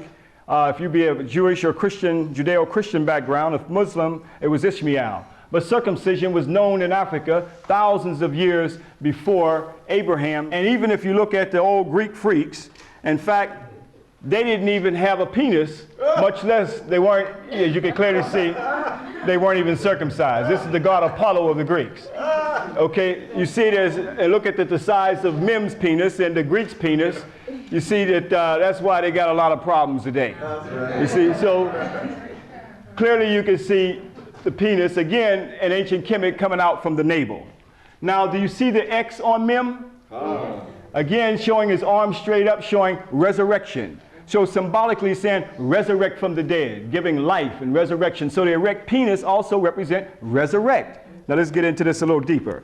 So our ancestors had no problem showing the earliest concept of resurrection, showing Osiris or Asaru, the first black god resurrecting from the dead 4,100 years BC. See Asaru with the large erect penis and with the sun? Why is the sun above his penis and the scarab? The scarab is kapara, that means to self-create. He's going to self-create himself. He's going to produce the new sun, just like the sun that rises in the east. Now, our ancestors looked at everything with nature. Right before sunrise, brothers, what happens to you right before sunrise? You get an erection right before sunrise. Remember those songs? The best love is early in the morning, right before sunrise. So clearly, our ancestors had no problem showing with nature, showing that right before sunrise, there was the erection as well. So sisters, if you have any problems with the brothers, just wait for sunrise. Everything will be all right. Now, let me show you something deeper now. Steeple on the church for the resurrection, which in fact was no other than the great god's Asaru's penis on top of the church, showing the sun that you see right here, and the sun on the church that resurrects in the east. This was the symbol for resurrection. Break it down. Can we get a amen? Amen. Christianity literally comes out of Kemet. You have a Set and you have Horus, are nothing but Mary and Jesus. And then they got the Holy Father. Asar is nothing but God the Father. And I mean, anyone who studies, we put the book out. Jesus found in Egypt, right?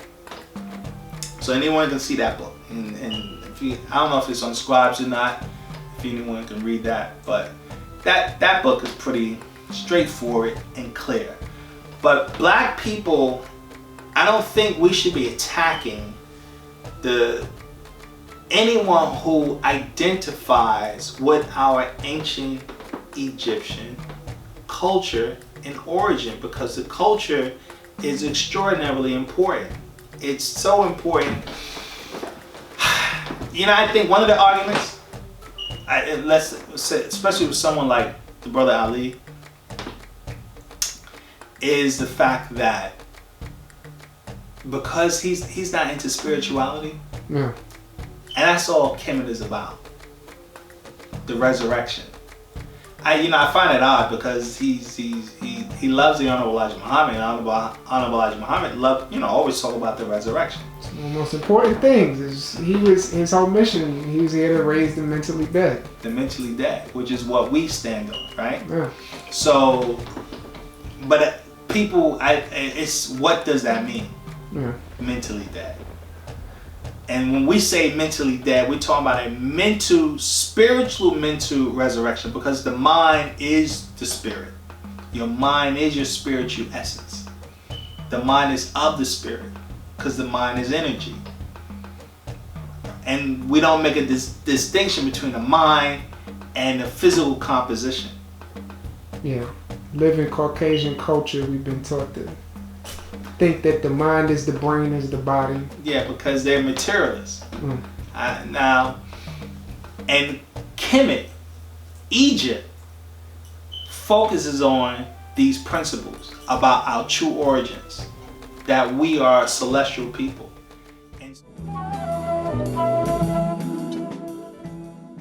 Again, as you know, that I was talking about the spiritual ascension into the spiritual realm, and that is displayed on everything that you see is our ancestral astral projection and cosmic connection, leading the terrestrial into the celestial universe. This was something that was always part of us. So here you see this, what is called a Serdab, and Zoser Neterket is inside, looking out from his world into this world for his spirit to transcend and to astral project, for his Sahu to transcend time and space. That's what this is all about. So you see his spirit traveling into the spiritual realm, brothers and sisters. So our ancestors are constantly connected to the past, the present, and also the future, which is the spiritual realm. Look into the holes right here and tell me what you see. I see Zoser. And what's he doing? He's looking back at me.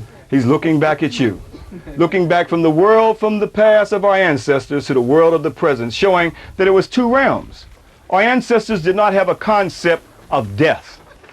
Brothers and sisters, you have just witnessed one of the rare sights that will be shown by our tour guide, Ashraf Kwesi.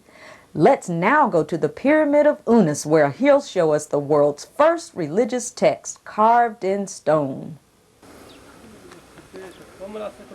Try to grasp where you are. In Unas's pyramid right here, where he built in the 5th dynastic period. And this was known as the pyramid text.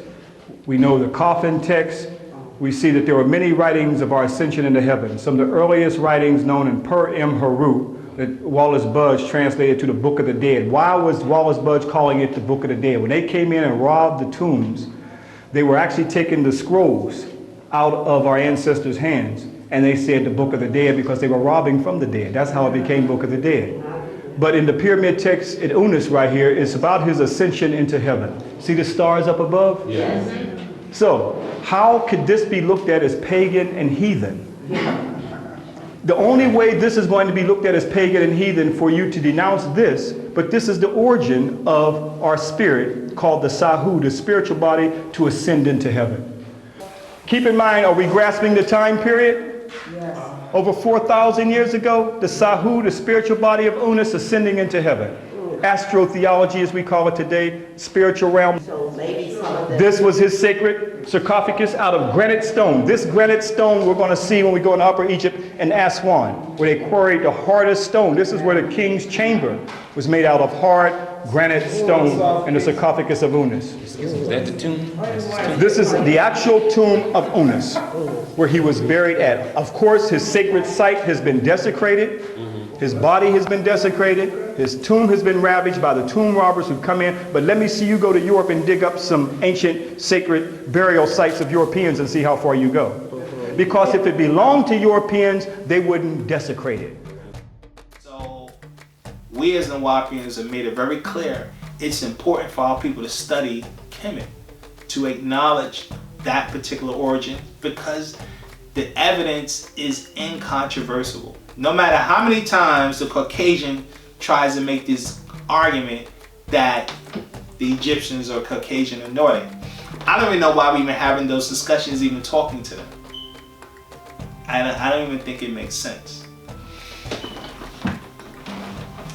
But to get back to our initial question, yes, black people are descendants of the ancient Egyptians just as much as black people are descendants of, or we're native to America. I was gonna say, should we put it out there? We teach, and it's the facts that we're native to the whole planet. Yeah, it's not a spot you can find on the planet. Listen, he cites. You have David Anthotep, who put his book up. The first Americans, right, were African. You have Dr. Clyde Winters. You have his work, okay, on the fact that we're Native American, right? You have, who else talked about that? I was gonna say we had the brother Africans and Native Americans. I forget his name. The professor. Oh, his name Jackson. He's a Native American himself. Yeah, he was teaching out in Ford or California. Yeah, in California. I wanted to say it was California, Berkeley, one of them. I don't know. But the Africans and Native Americans.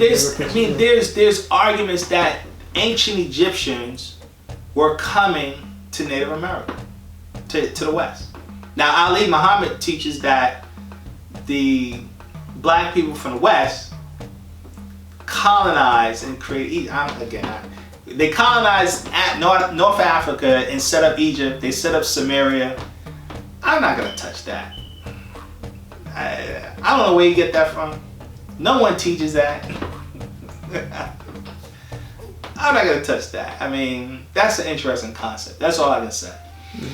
Can we redirect to something else, a little more detail about this story?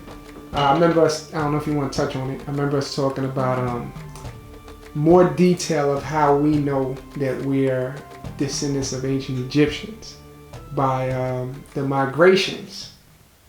That's something that rarely brothers talk about. That you had Greeks talking about Egyptians were migrating out. You had records. I mean, that's no. I hear you. Yes, when the Greeks took over Alexander and them, you had a lot of native Egyptians that were migrating out of the country, and they were migrating into southern Africa and moving west. And that's because of the fact that when the Greeks came in, along with the Romans, they were persecuting the people. A lot of people don't know about the history. But that's something that even the guy Mustafa Gadala, that's why he put out that book. He showed the book Exile Egyptians. That's what he's talking about. Because I think half the population left. Yeah, did you say it was like in the millions or something? Yeah, I think it was like, I think they had like a population, Kemet had a population of almost like 7 million and half left. So yeah, almost like 3 million people left, migrated into... Definitely not something we hear about. Nobody talks about that. No, they don't talk about it. I mean, but that's a fact. You can look it up. It's a historical fact. A lot of because there was a war. They don't talk about the 19-year war that the brothers were fighting with the Greeks, with Ptolemy and them. They didn't have no comfort ruling. It wasn't like how can I say? Okay, we saw that in Rome where they were just chilling at the vacation. Yeah, it wasn't like the people. Yeah. They make it seem like the people welcomed Alexander and all that. Get out of here.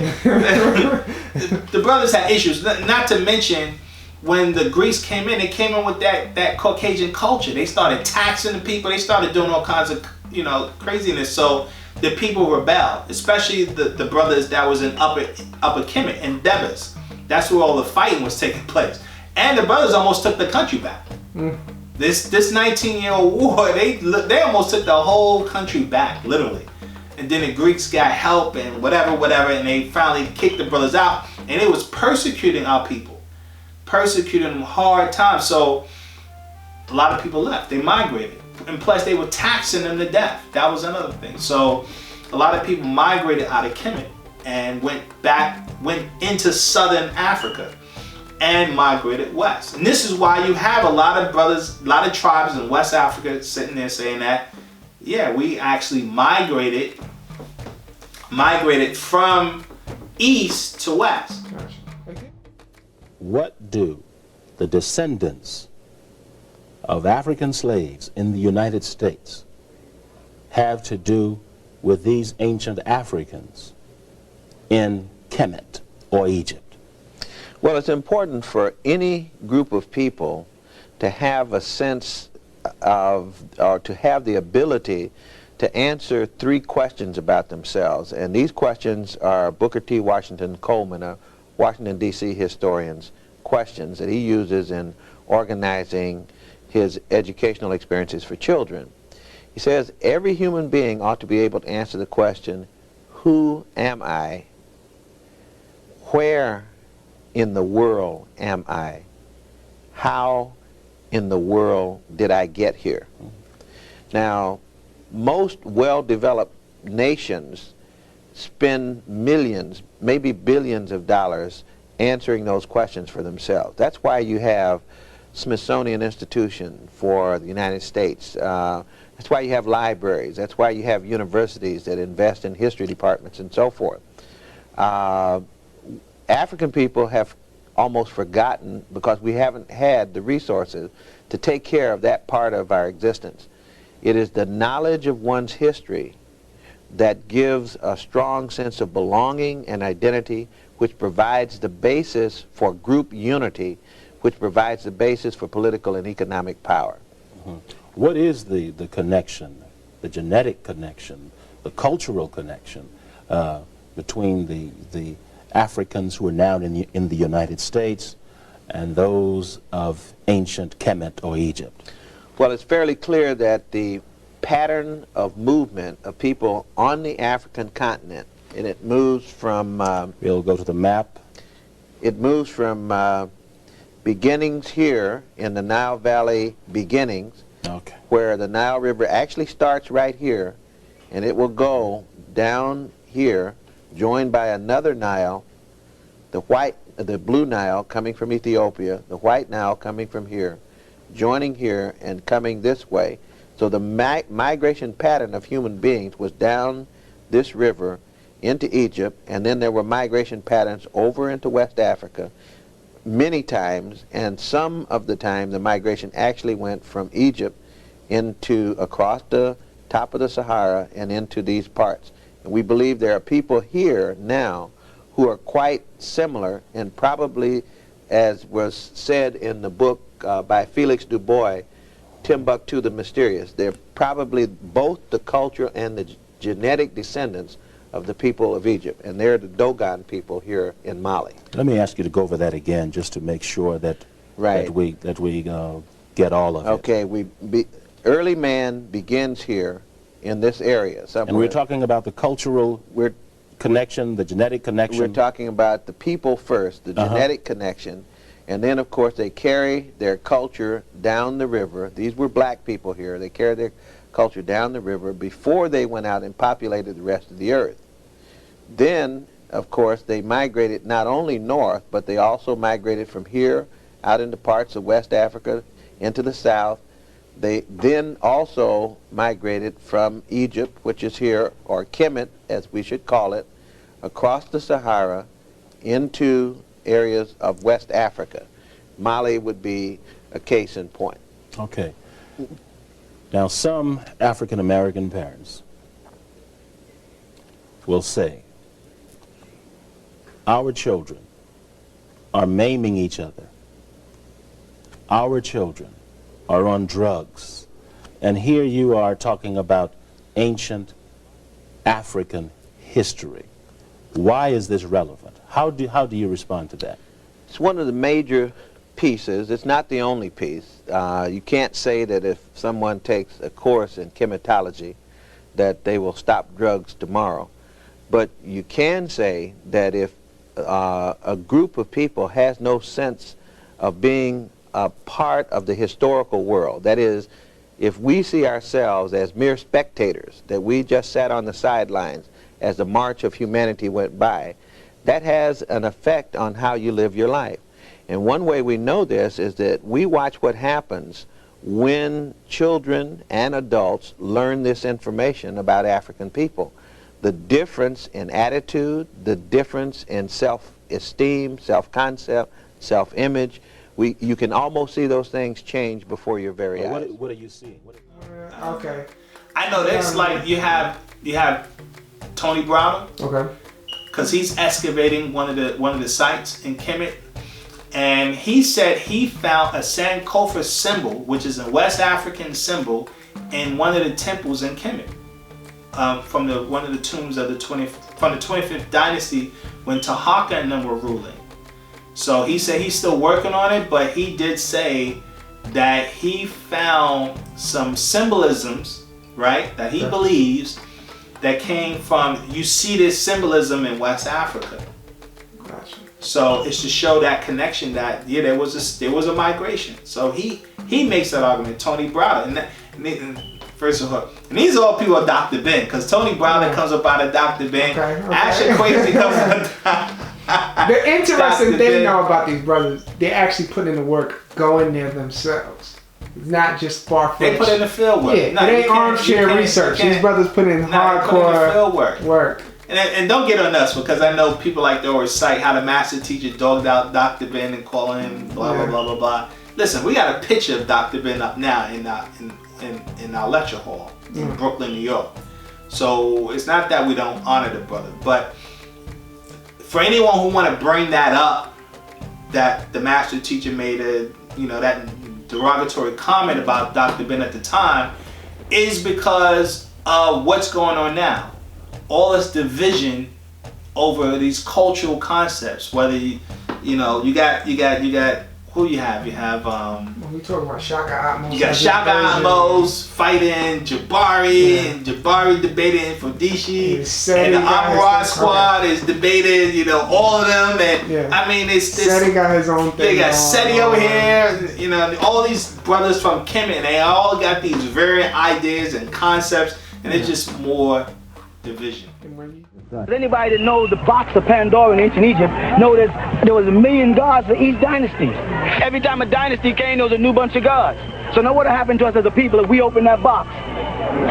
We got so many gods. There'll be a group over here saying we follow the Hyksos dynasty. This will be the Ramses dynasty. This will be the so-and-so dynasty. And then we'll have the same problem we have now. It's called the Catholics. And then the protesters against the Catholics become the Protestants. And then the evangelists who's going to spread what they protested about became evangelists. And then those who were waiting for the 50th Jubilee became the Pentecostals. And then there was those that bore witness that the name was not God but Jehovah. And they became Jehovah's Witnesses. And then there was those who said, well, we have to keep the Sabbath, and that happens on the 7th day, not the 6th day, and they became 7-day, and they're going to advance with this new idea, 7-day Adventists, and they started breaking us up. And what happened? When you go in our neighborhoods, you find that all of us were the ones all confused.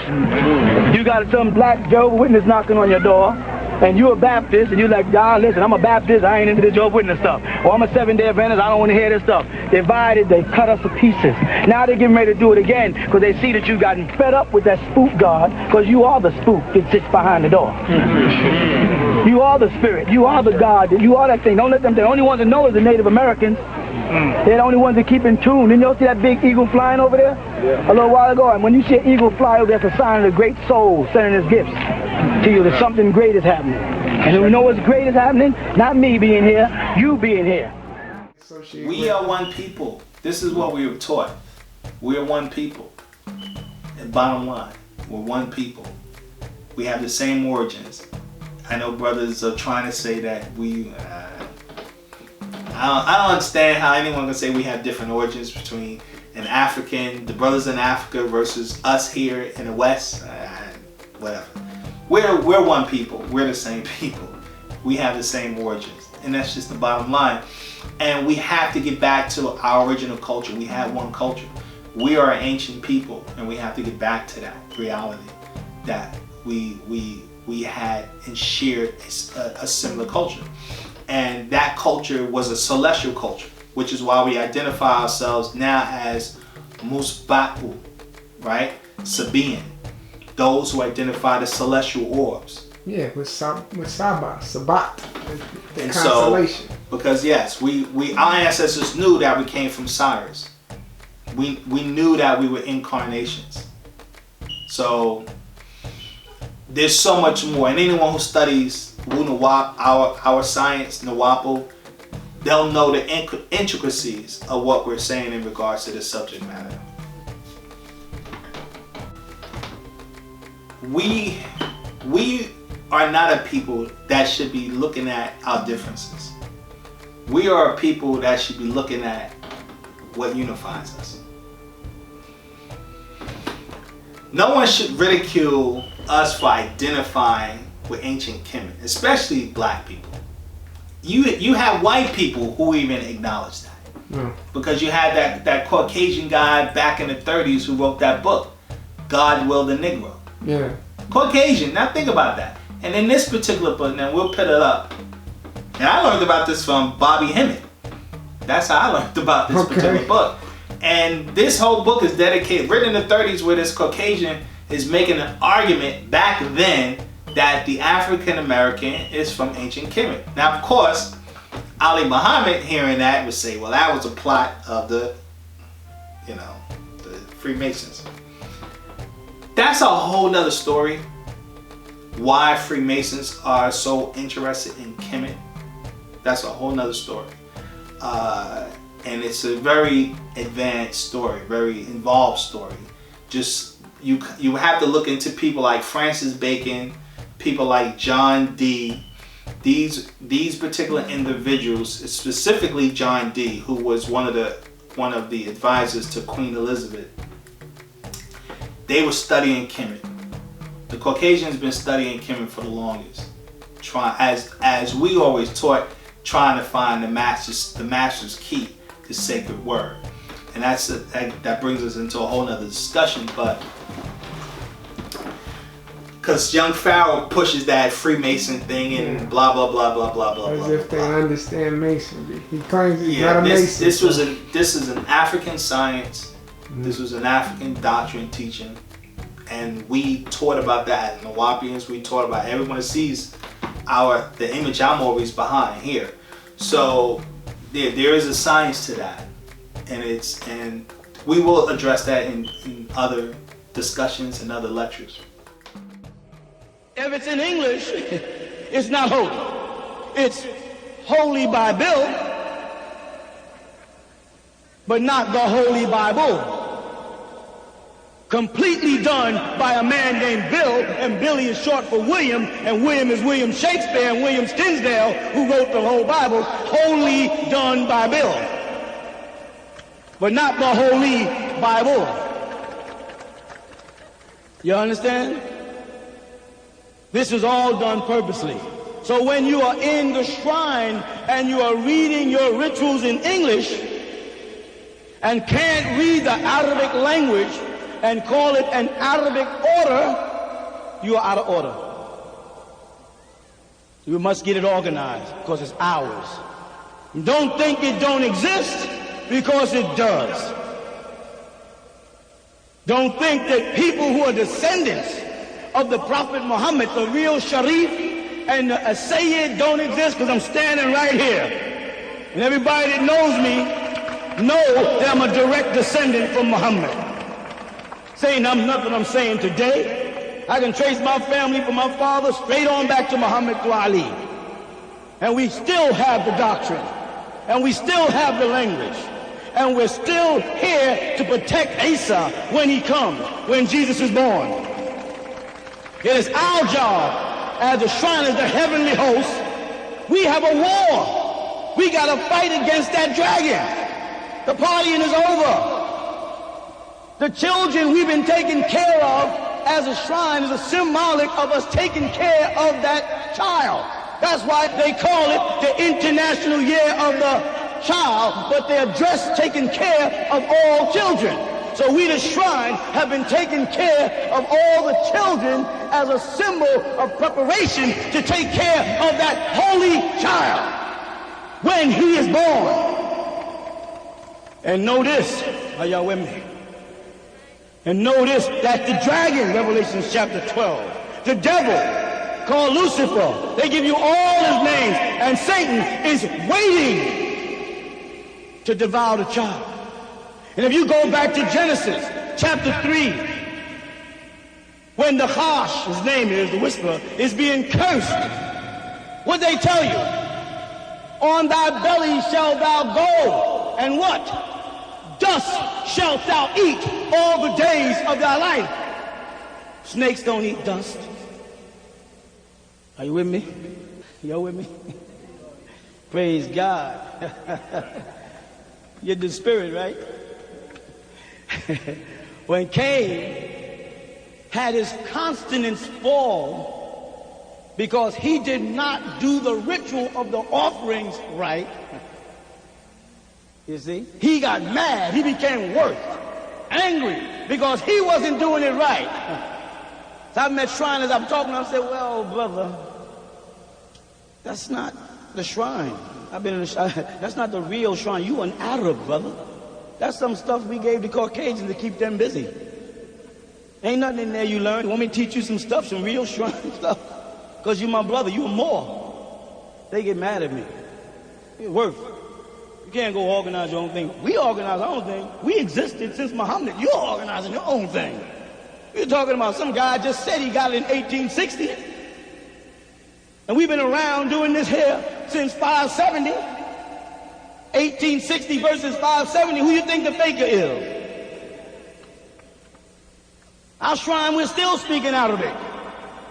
Still protecting the secrets. You with me?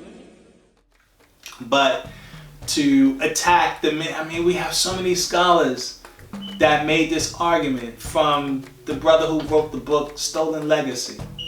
Yeah. You have Chancellor Williams, who wrote the book Destruction of a Black Civilization. Everyone knows that we, the ancient Egyptians, are African, and Africans all had the same culture. So why this is it's such a hot topic, but it shouldn't be a topic up for debate because the evidence is uncontroversial. I don't understand. The evidence is so overwhelming. It's weird. But I give it to the Caucasian. They're gonna keep fighting. You know, you see the Nefertiti thing. Yeah. Right? They're gonna keep lying. I was gonna say, when we went to not last year, but when we went to New York at one time, we got to go to the museum. Right. You remember the bust, how they showed supposedly Tutankhamun, how he looks? Yeah, Caucasian. That looked crazy in there. And they had some nerve to charge people to come up in there and look like, you know. It's a war. All wars are fought over culture. Plain and simple. All wars are fought over culture. That's just the bottom line. That's just the bottom line. And we as Nuwaupians have been teaching culture, our culture, from day one. African culture. Because for those who don't like the name Africa, because I know we get attacked just on that, right? Which is why we identify ourselves as Nuwaupians. We always identify this as Nubian. We identify ourselves as Kushites, which is one of our ancient identities. And we're one people, one culture, and our culture was always developing your spiritual side of your nature. We argue this is why we're suffering, is because of spiritual ignorance. That's the resurrection.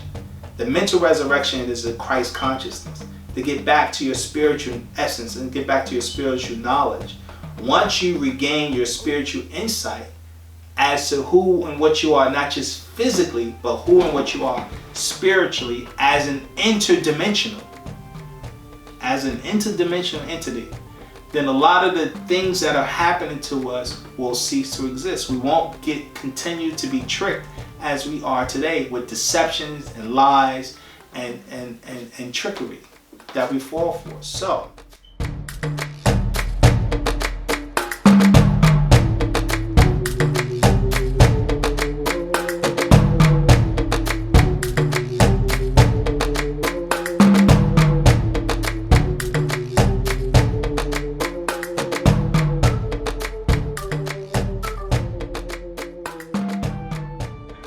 ashes to ashes, dust to dust. So the original man, Adam, was black.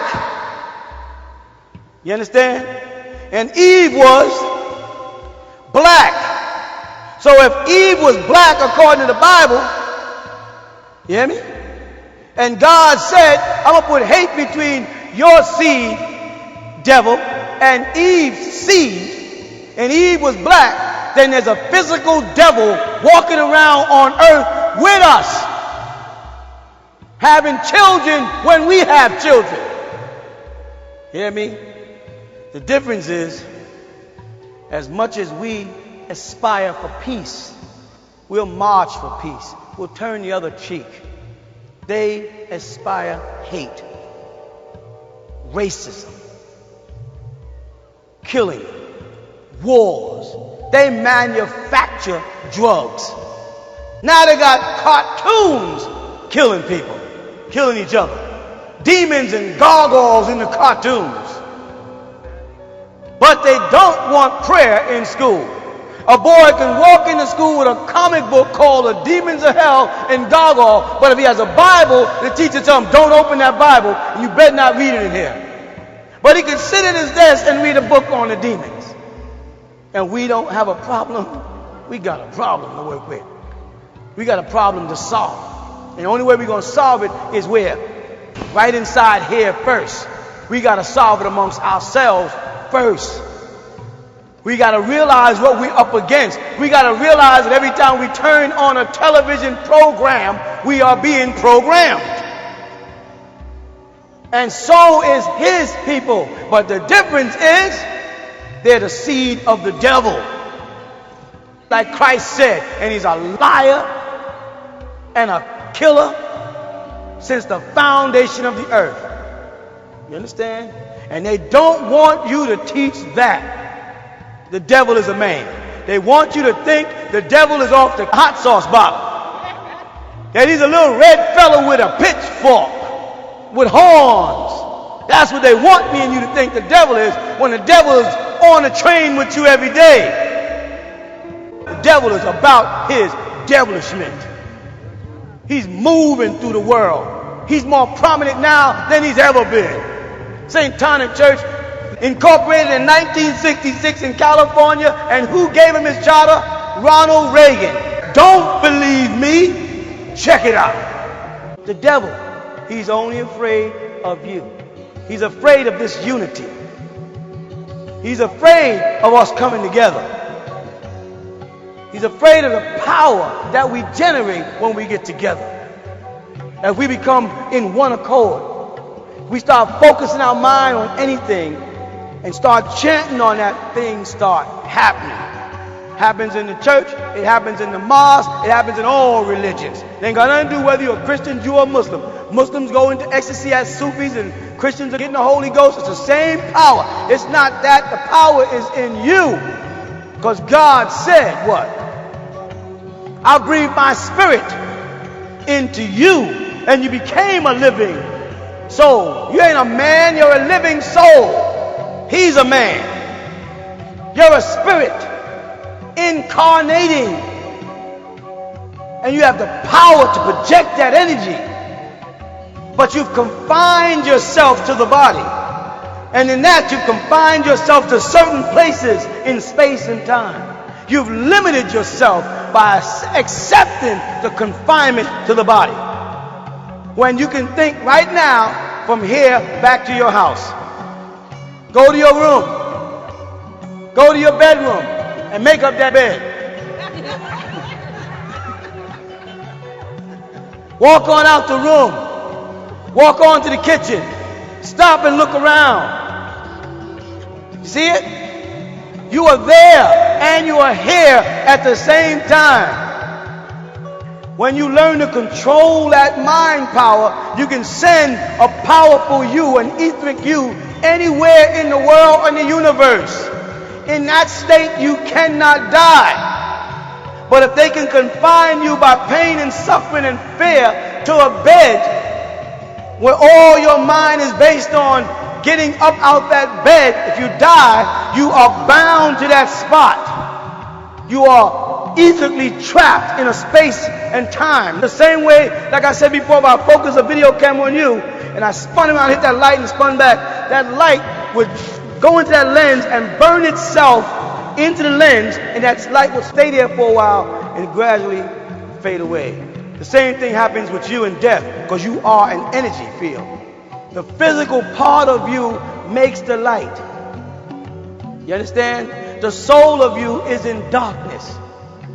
That's why when people are conceived, they're conceived while in what state? Light or darkness? They're in the womb in darkness. No man's hands can get in there and operate. The devil has now put light in the womb. What is light? Chaos. With all that being said, I hope we made a credible argument for anyone who had any doubt pertaining to the origins and why the African American calls himself and identify with Kemet, and why we identify with the fact that we're also native to America, because of the simple reality that black people have been traveling the globe way before the Caucasian ever existed on this planet. No one denies that black people were first on the planet. And if we was first on the planet, that means we had the first culture, the first societies, the first civilizations, and everyone else learned from us. And the facts show that everyone else learned from us. So, with that being said, we always say support what we do, right? Become members of NoopooCC.com. Spread the word. And thumbs up. Peace and love, y'all.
Each other say